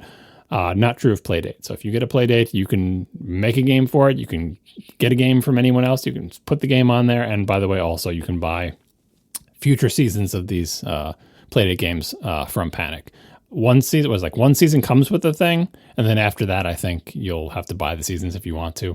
But if you don't, you can just download free games that people put up on their websites or whatever. Yeah, I think it's going to be so fun to go through that because, like, part of the appeal, as I was saying, was like I only have these 2 games, and so I'm actually playing them both, and I'm actually spending decent time with them both. If it just came with 24 or 100 games available for it, I wouldn't be doing that. I would like pick and choose. I would have trouble choosing, finding one. Oh, that one looks I don't know if I'd like that. I'll skip it. Now I'm actually just trying them all, and so by having that kind of gradual trickle of new games coming in, it is making me try them all, just like I used to do with my old consoles back when I had no money and games cost $60. And so I would get one new game maybe every couple of months. It wasn't a frequent thing to get a new game, and then be able to spend a lot of time with it because it's all I had. And so to have that in this little thing, I think it's gonna be a lot of fun. And this has made me smile more than any game I've found on my phone in the last year. And to be clear, there's a blog post on the Playdate website where they talk about a bunch of other games that you can either buy or get right now. Like you can buy, not through Panic, through other people. You can buy other games. Like there's one called Bloom that's $10, and they say in the blog post, Bloom is the first commercial Playdate game outside of our season. And so there are other things that you could get if you so desired, but you certainly don't have to. And like you said, you can wait and just get more when they show up. There's also a pocket planner, which I think is very funny, where it's like a calendar on your Playdate. Anyway, I want one. I'm glad I pre-ordered, because when the pre-orders were starting, this was classic Casey FOMO, right? Like, oh, I don't think I want this. Oh, but everyone else is getting it. Oh, I don't know. I don't want to be that guy that doesn't have one. It looks neat. Okay, fine, I'll buy it. And I don't know if I'll use it after the first year, but for a couple $100 to try something out from some people I at least casually know, I think it's worth it. And I'm looking forward to getting mine whenever that may be. So hopefully sooner rather than later. Yeah, here's a general strategy. If all your tech friends are hyping up this thing that you think you might someday want, and there's a pre-order thing, if you can afford to, just place the pre-order, because you can usually cancel them. Like they usually let you cancel them very easily and either get the refund or never having been charged in the first place. And so just put the order in, because it can't hurt to have the order in, as long as you can afford to actually buy the thing. Like, it can't hurt to have the order in, and you can always cancel it if you change your mind down the road. We are brought to you this week by Kolide. Kolide is a new take on endpoint management that asks, how can we get end users more involved? In contrast to old school device management tools like MDM, which lock down your employees' devices without considering their needs or even attempting to educate them about the security of their devices. Kolide is built by like-minded security practitioners who in the past saw just how much MDM was disrupting their end users, often frustrating them so much they would just give up and switch to using their personal laptops without telling anyone, and that scenario, everyone loses. Kolide is different. Instead of locking down a device, Kolide takes a user-focused approach that communicates security recommendations to your employees directly on Slack where they already are. After Kolide, device security turns from a black and white state into a dynamic conversation that starts with the end users installing the endpoint agent on their own through a guided process that happens right inside their first Slack message. From there, Kolide regularly sends employees recommendations when their device is in an insecure state. This can be simple problems like the screen lock isn't set correctly, to hard to solve and nuanced things like, hey, your two-factor backup codes aren't secure because they're sitting in your downloads folder. And because it's talking directly to your employees, Kolide is educating them about the company's policies and how to best keep their devices secure using real, tangible examples, not theoretical, boring scenarios. So that's Kolide, cross-platform endpoint management for Linux, Mac, and Windows devices that puts end users first for teams that slack. You can visit kolide.com/ATP to learn more. That's KOLIDE.com/ATP. Learn more and activate a 14-day free trial today. You enter your email when prompted to receive your free Kolide gift bundle after trial activation with no credit card required. Once again, Kolide, KOLIDE.com/ATP today to get endpoint management that puts the user first. Thanks to Kolide for sponsoring our show. We do have to pour one out for something that's canceled, though. And the iPod Touch is no more. It has been discontinued. The music lives on, gentlemen, but the iPod Touch does not. What an odd news release it was. It was such a weird press release, right? So the story is that Apple's not going to be selling the iPod Touch anymore. Like, it's still available while supplies last, but once they're all sold out, that'll be it, right? And they have a press release. Fine, whatever.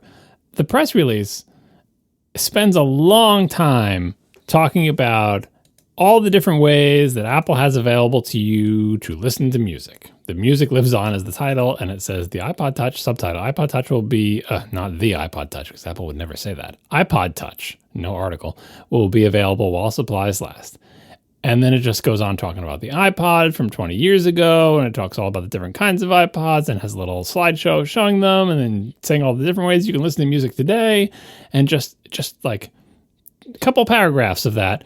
And then in the very last sentence of the entire press release, it says customers can purchase iPod Touch through apple.com, Apple Store locations, and Apple authorized resellers while supplies last. That is the entirety of the content of this press release that tells you anything about the fate of the iPod Touch, other than the subtitle that I just read, which is weird. But anyway, So yeah, this, as Marco said in another channel, and I'm sure as many people have thought, Apple was still selling iPod Touches. Yeah, Apple was still selling iPod Touches. I mean, it hasn't been updated in 3 years, but even that, Apple updated the iPod Touch 3 years ago? Yeah, they did. They put different guts in it. Well, I mean, sort of. Yeah, so the iPod Touch has the guts. The current iPod Touch, I guess now outgoing iPod Touch, has the guts of the iPhone 7, roughly. It's the iPhone 7 CPU. I think the camera's probably worse, but otherwise, it's no Touch ID. Yeah, no Touch. Yeah, but it's the approximate guts of the iPhone 7, and so that's already most people don't realize that the last 3 major versions of iOS, 13, 14, and 15, all have the same supported hardware. So 14 and 15 did not drop any supported devices.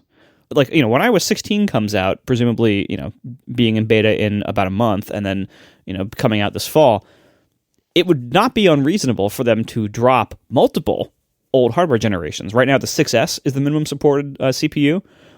It's possible iOS 16 will drop the 6S and the 7 CPUs.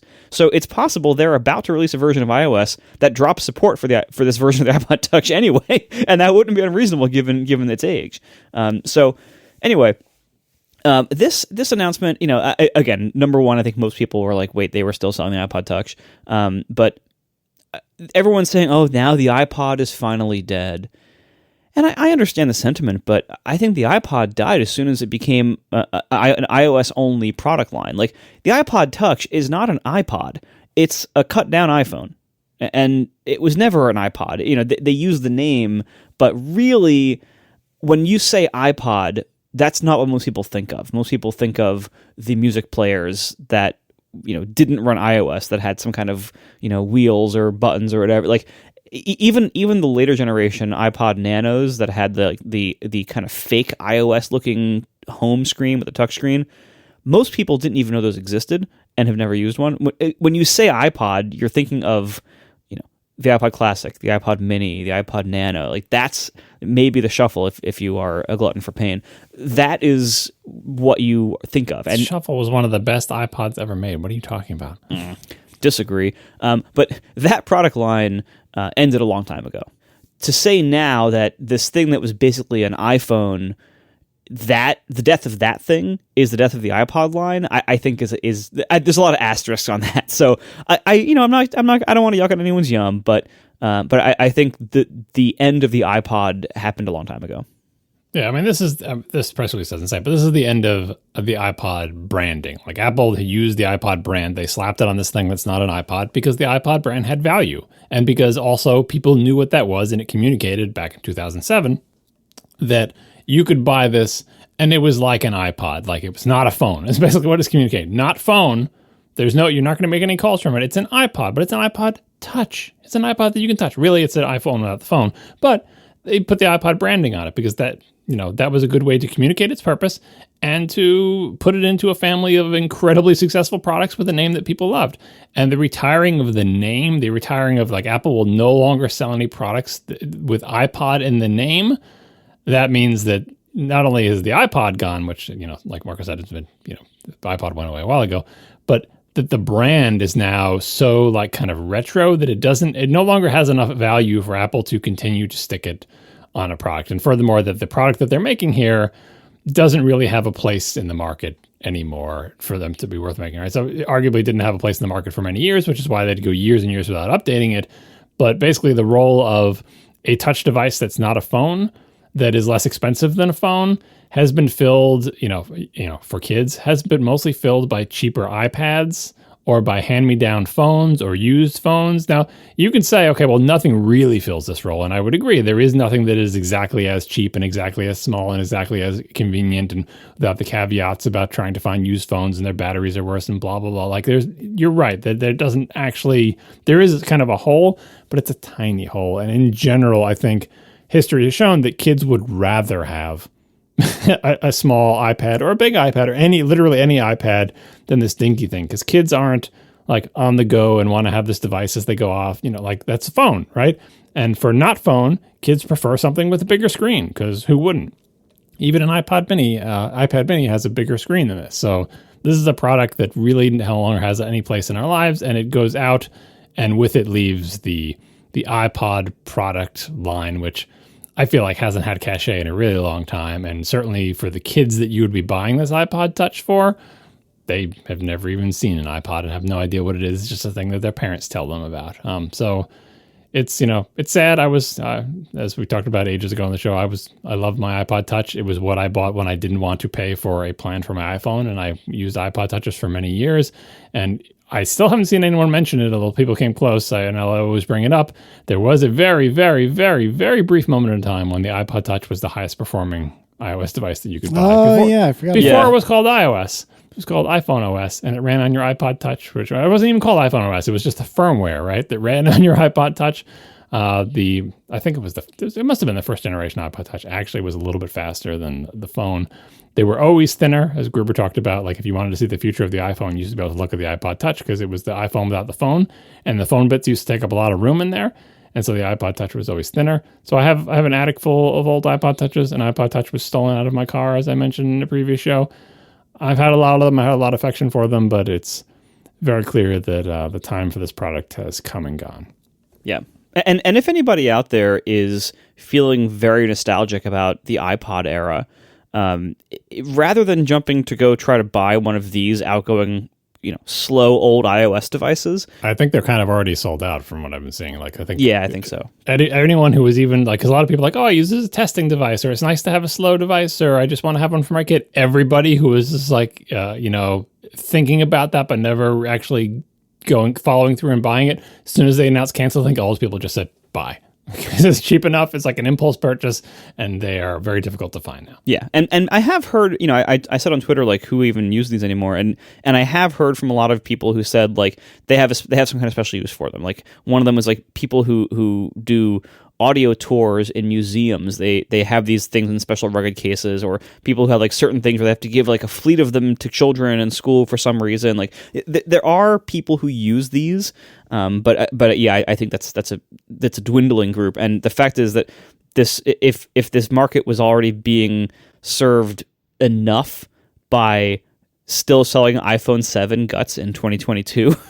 Then it probably is not that big of a market. But that being said, so if you want to experience iPod nostalgia, here's what you do. Don't buy one of these things for $200. Go on eBay and buy a second generation iPod Nano for like $30. Because there's always, I know this because I did this for as part of a thing I was doing last fall. I actually bought an iPod Nano from eBay for $30.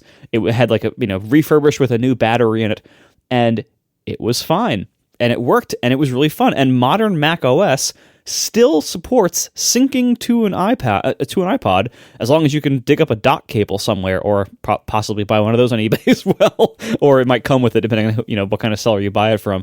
But as long as you still have or can get a dock cable, and you can plug it into any modern Mac, and you can sync songs to it from the now Finder interface for plugging in an iPod, and it works.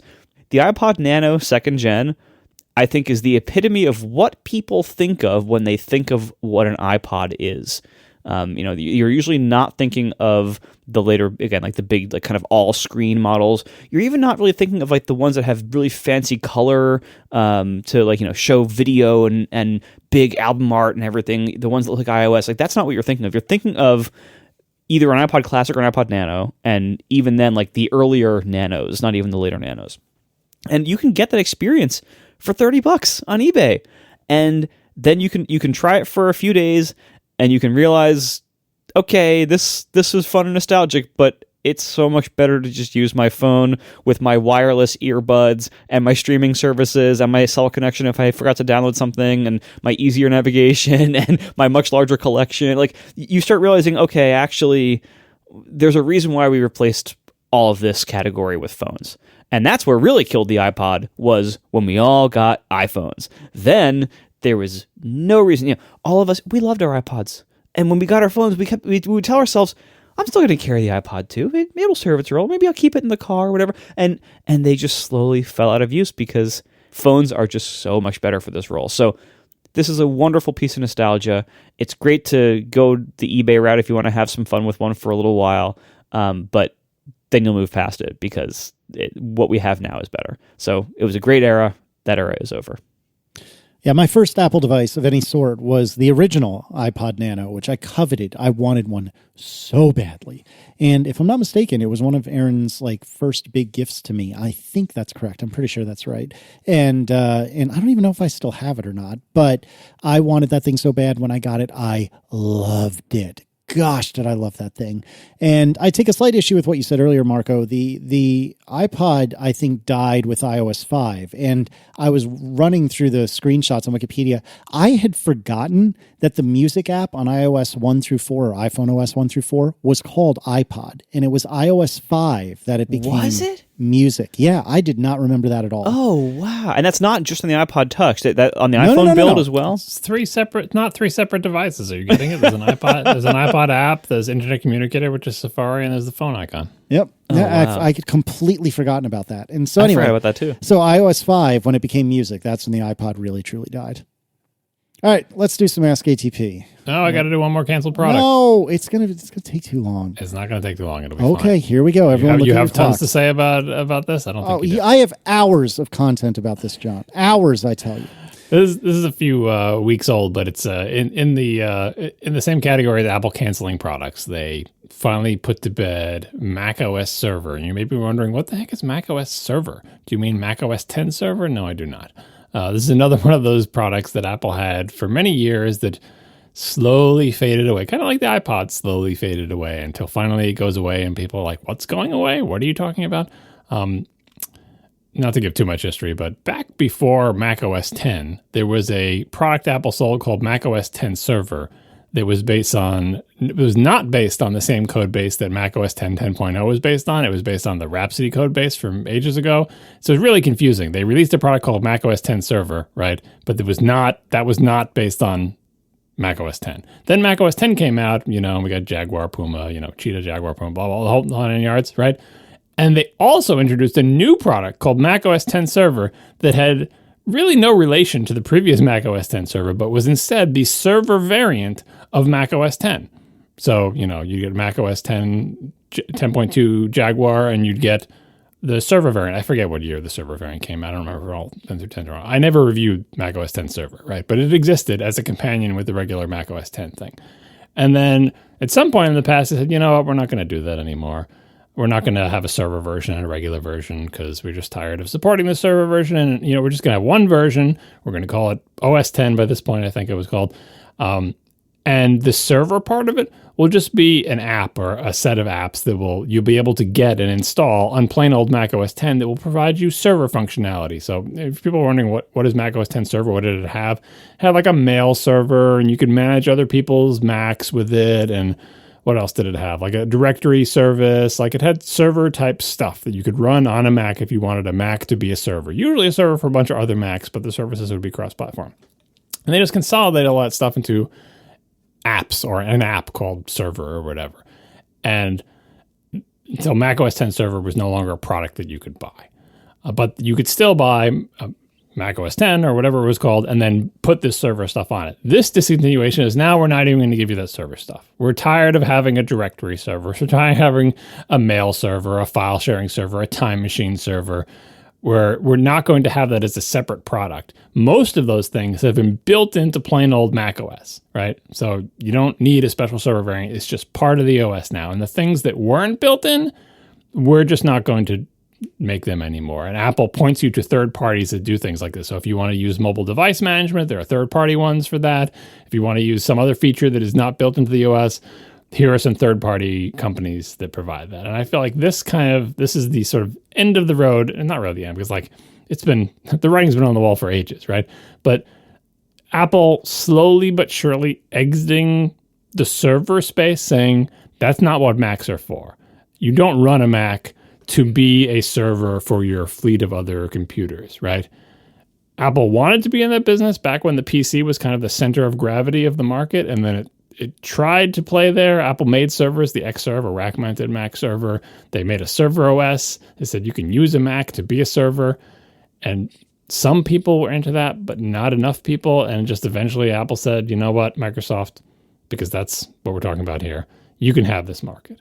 And so For a brief moment, Apple was like, we're going to fight against Exchange and Active Directory, and we're going to have our own products, and some of them are going to be open source, and we're going to be a great server for Macs, but we can serve other things too, and you can buy a really nice looking server and rack mount it and pay way more than you would pay for an Intel, Unix, or Windows-based server, but it looks really nice, and we'll run our server OS on it, and it just never really got going. For lots of very good reasons, it never really got traction.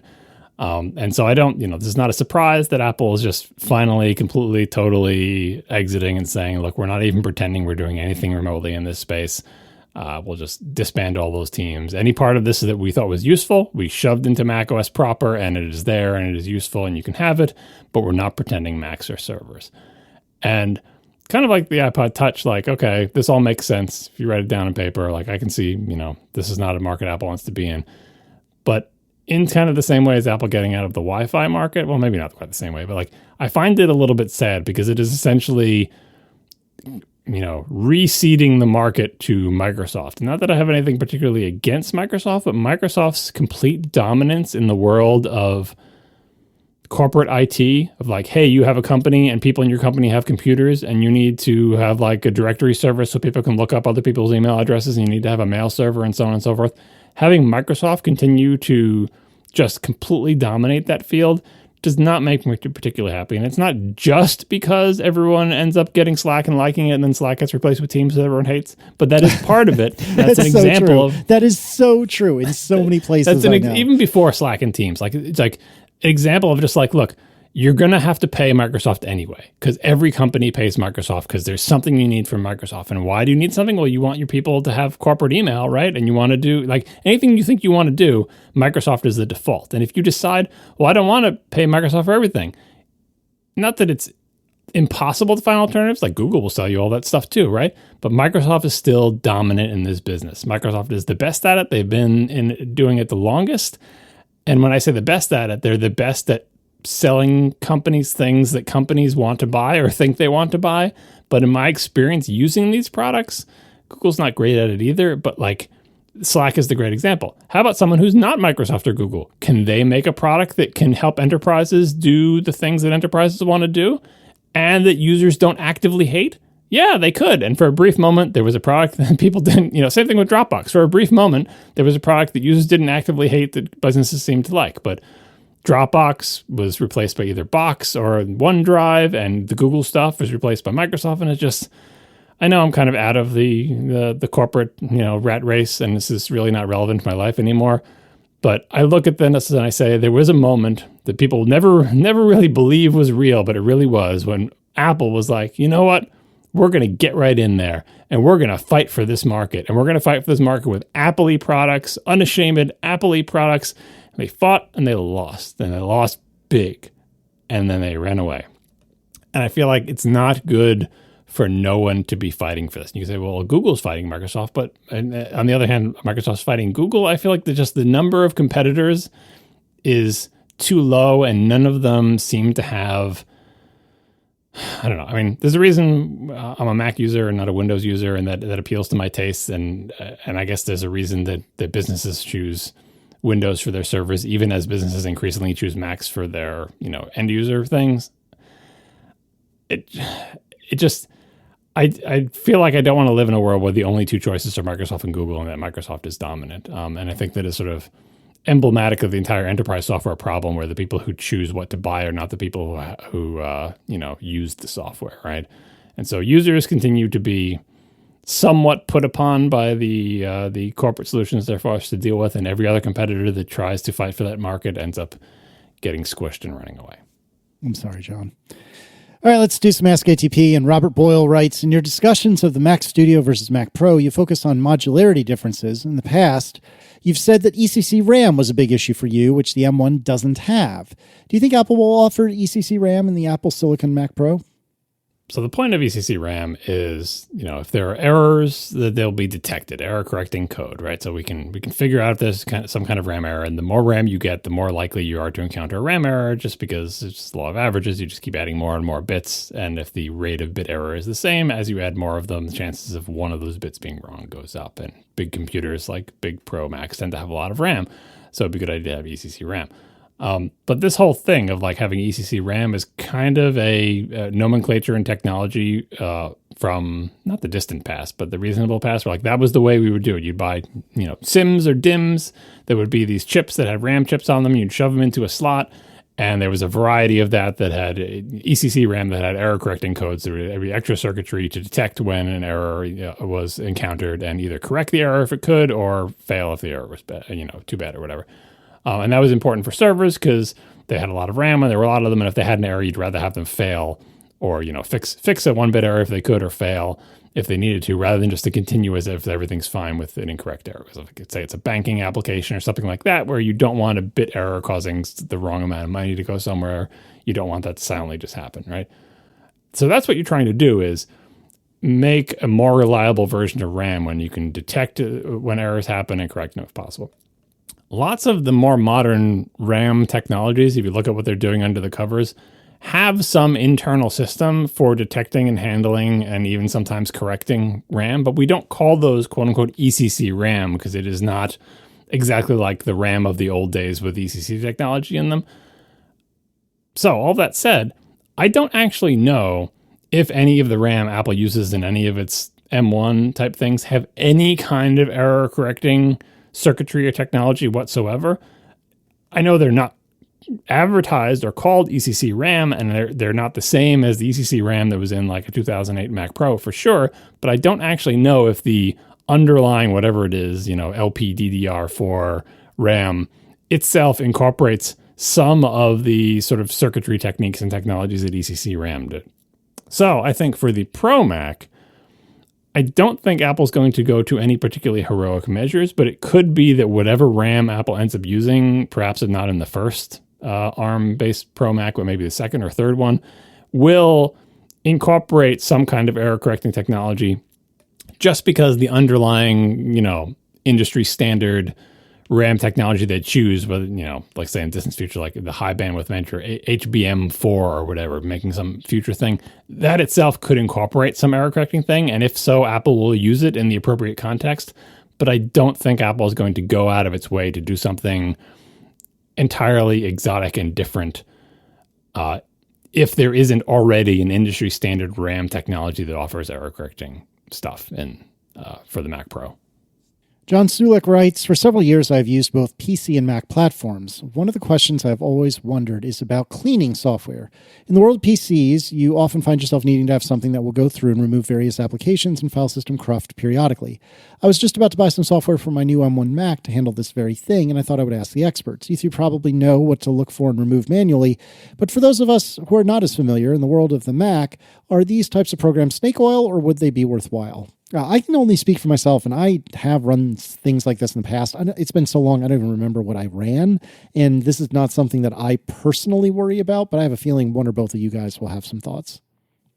I mean, this is the kind of thing that you have to be careful about what you install and what their claims are and what you can do yourself. Things like uninstalling apps and cleaning out a bunch of files, that actually is a problem on macOS. Like, one of the great things about iOS is that when you delete an app on iOS, with a couple of weird, odd exceptions that mostly clear after a reboot, it's gone. Like when you delete an app on iOS, that's it. And that for some reason, Apple has never brought that experience to macOS. You can delete the app on macOS, but that doesn't mean that it's gone. It just means that like the executable, like the binary is gone, but it could have left a whole bunch of crap all over your library or whatever, and that could be there forever, basically.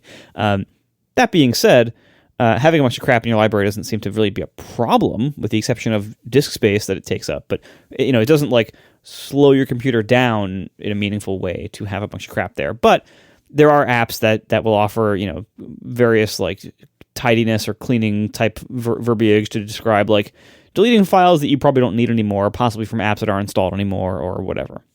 That's a perfectly fine thing. Just if you are going to go down that route, make sure that you trust the developer, because you have to give them full disk access to be able to do this, and you're having them like go find stuff to delete off your computer. So this is not something to be taken lightly, and most people find that kind of trade-off not to be worth it.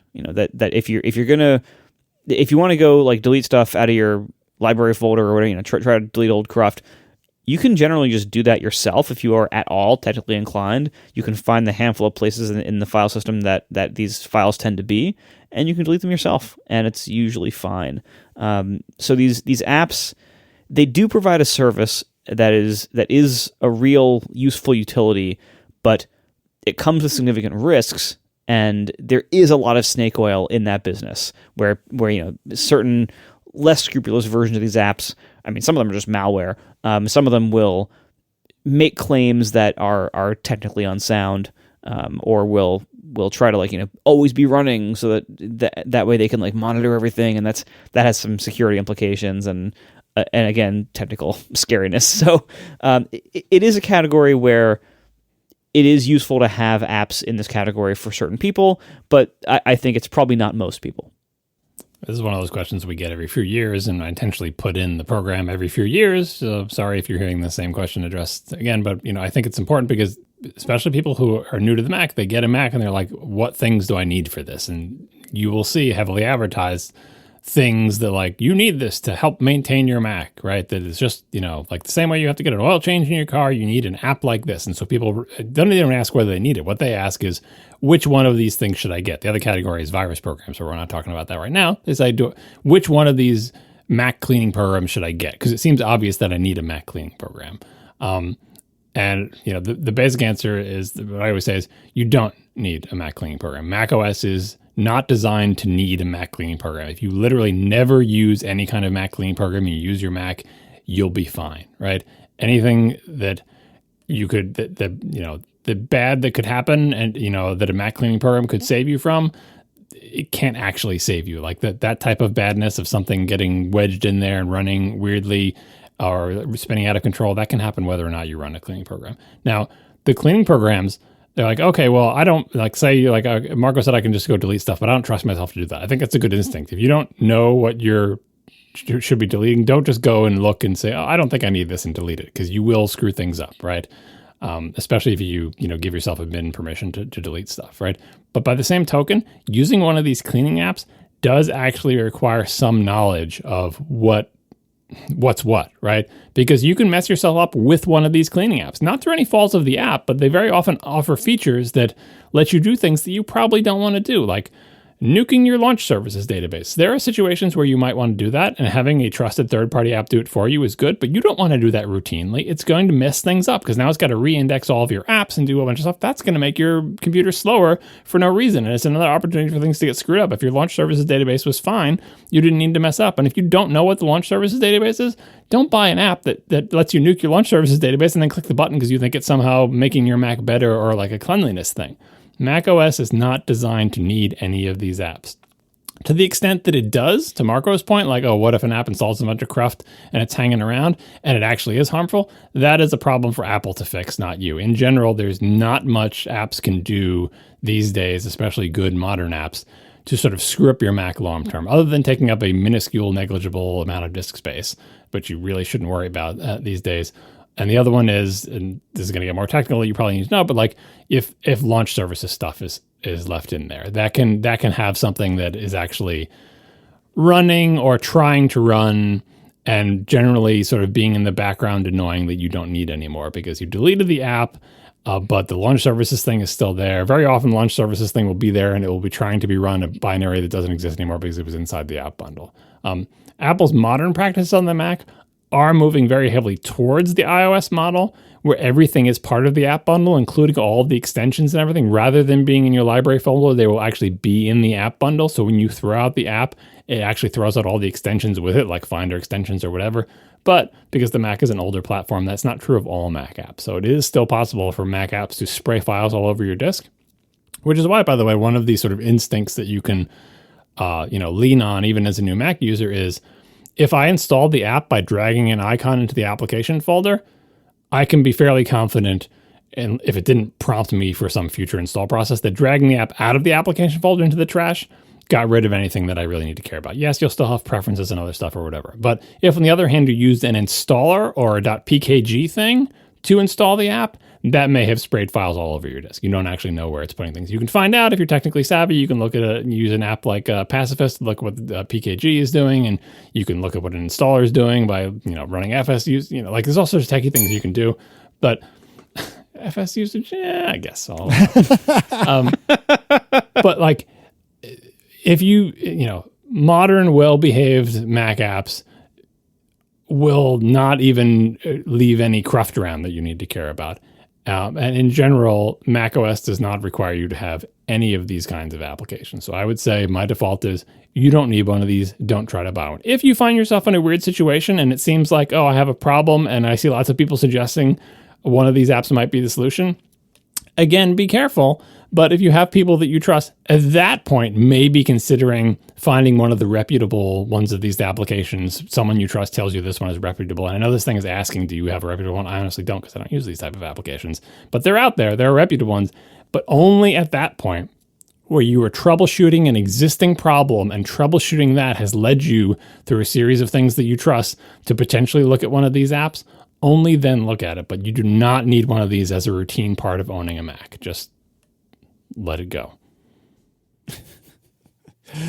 Abel DeMose writes, I'm going to build a backend application that does a lot of server-side crawling and has a handful of questions. To what degree does your choice of programming language impact server costs? Would a statically typed compiled language with a robust concurrency model like Golang be more efficient at crawling RSS feeds, than PHP, and significantly reduce server costs? If the language choice does matter, what about Swift and Go? Language benchmarks say that Go is faster in many respects, and Golang has a better concurrency model than Swift. I'm comfortable with Swift, but I've never written a line of Golang in my code in my life. And finally, would the savings in server costs be worth learning a new language? I think, Marco, you're probably most appropriate to answer this question, partially because I don't want to hear John go on and on about Perl for an hour. So tell me, what do you think, Marco? In my experience, I mean, this is very application dependent. So, massive disclaimer here. It depends on what you're doing. Now, I happen to have a lot of experience with this particular thing of crawling a bunch of RSS feeds, basically. That I do. Overcast crawls probably hundreds of feeds per second. This is off the top of my head, but it's probably in that ballpark. And so this is an area that I do. The crawlers themselves are written in Go, which and the role here, to be clear, the Go is not parsing any of the RSS or figuring out what to do with the contents of the feeds. All it's doing is fetching the feeds on a regular interval, determining whether they have changed since the last time they've been processed, and if they have changed, stuffing them into a queue to be processed by PHP, so that I wouldn't have to deal with Go for all the string handling code of doing all that, and because I had already written it in PHP. And then there's a whole bunch of PHP queue consumers that run on various application servers that deal with that. Now, as for a cost breakdown, the Go servers that are crawling all the feeds, that costs me in the order of a few $100s a month on our frequent sponsor Linode. I have 6 crawlers that I pay, I think $60 a month each, so they're like $360 total.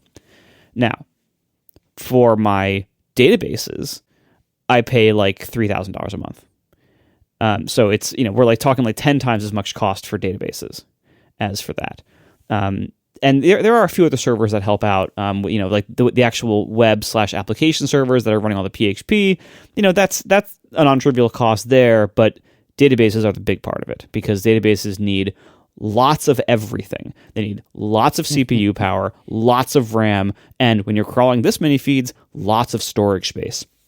So it depends on what you're going to be doing with your app. But in general, in my experience so far, every single web thing I've worked on so far that has had multiple servers and therefore, significant costs, databases are always the biggest cost, because, when you're doing like, web servers / app servers, you can usually do like the shared CPU instances at your host, which are usually cheaper. You can usually do almost no disk space, just enough to hold the app and whatever temp stuff you might need. But for the most part, you have no disk space. So that saves on the massive SSD cost there. And you're mainly dealing with like CPU and some RAM. You don't even need a lot of RAM usually on most application servers. And CPU, especially the shared CPU plans, that's usually the cheapest resource to get at most modern hosts compared to the other ones. So you do save in the CPU time by using a very efficient language like Go, but you're saving the cheapest, most available, and most easily scaled resource.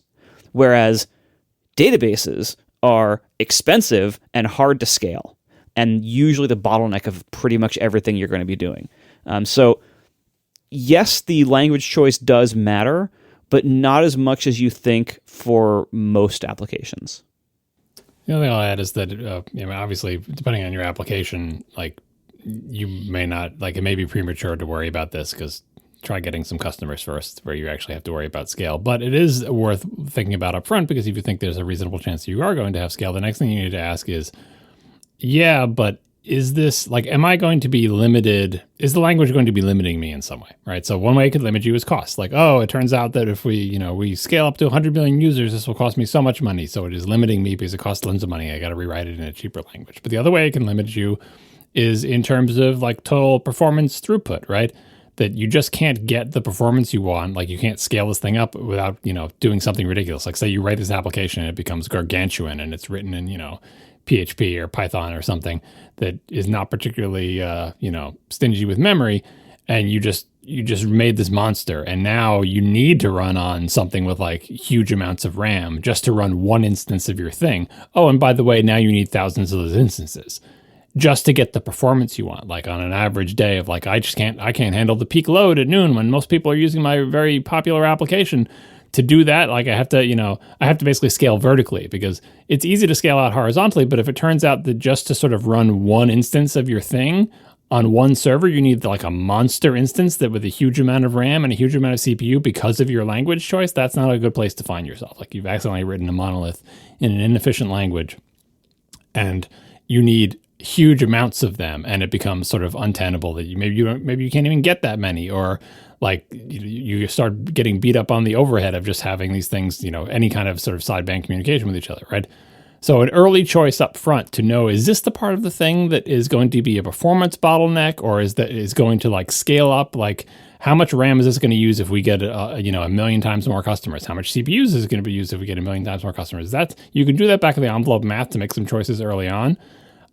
But very often, like in the case of Marco's thing, it's not like a real-time interactive application.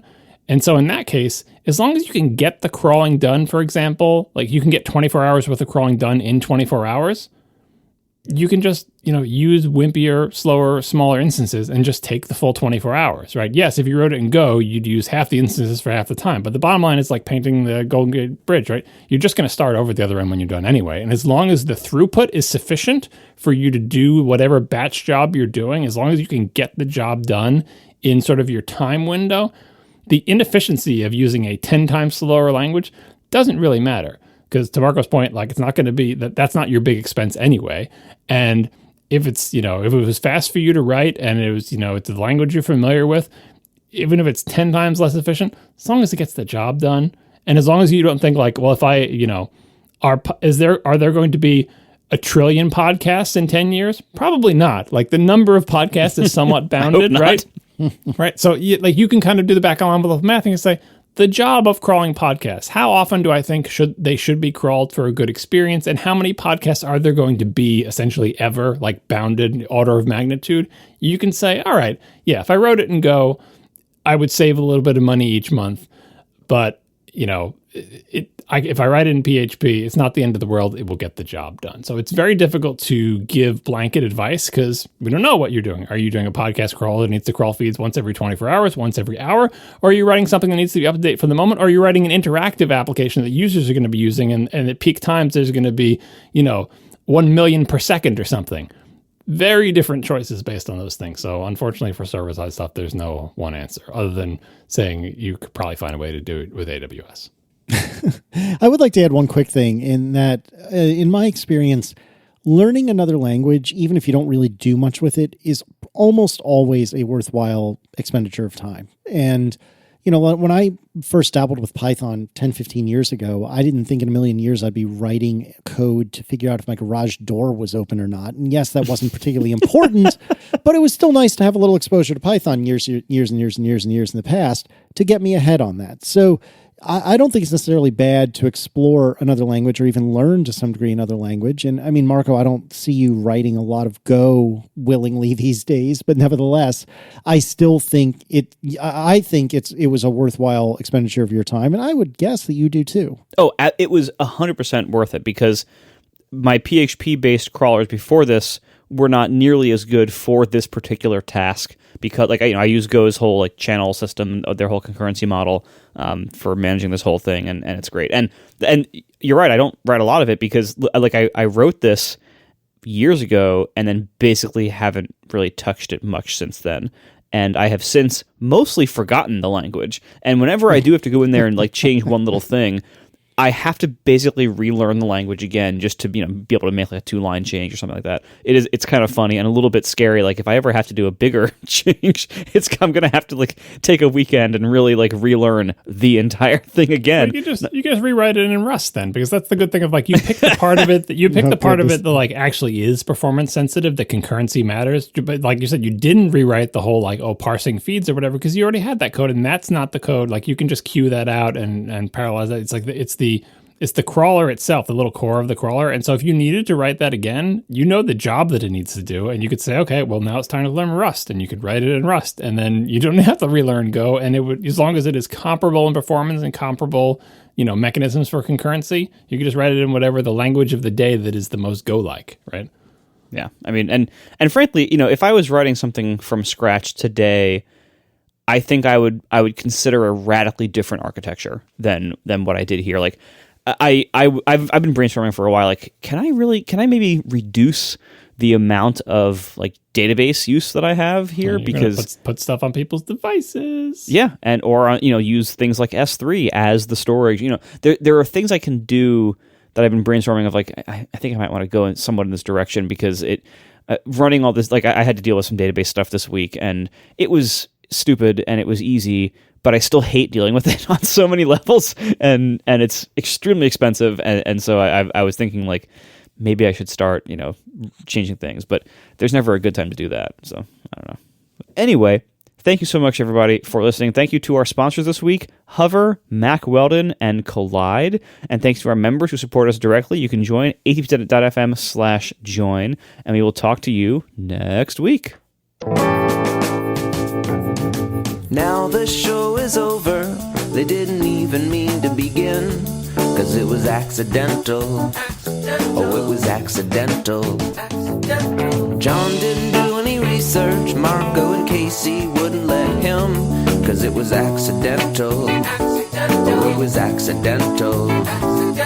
And you can find the show notes at atp.fm. And if you're into Twitter, you can follow them at CASEYLISS. So that's Casey Liss, MARCOARMENT, Marco Arment, SIRAC, USA Syracuse. It's accidental. They didn't mean to. Accidental.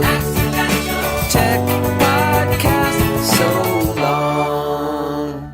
Tell you what, my new I got my new capture setup going with the PCIe enclosure. Finally got it working now with the Magewell card.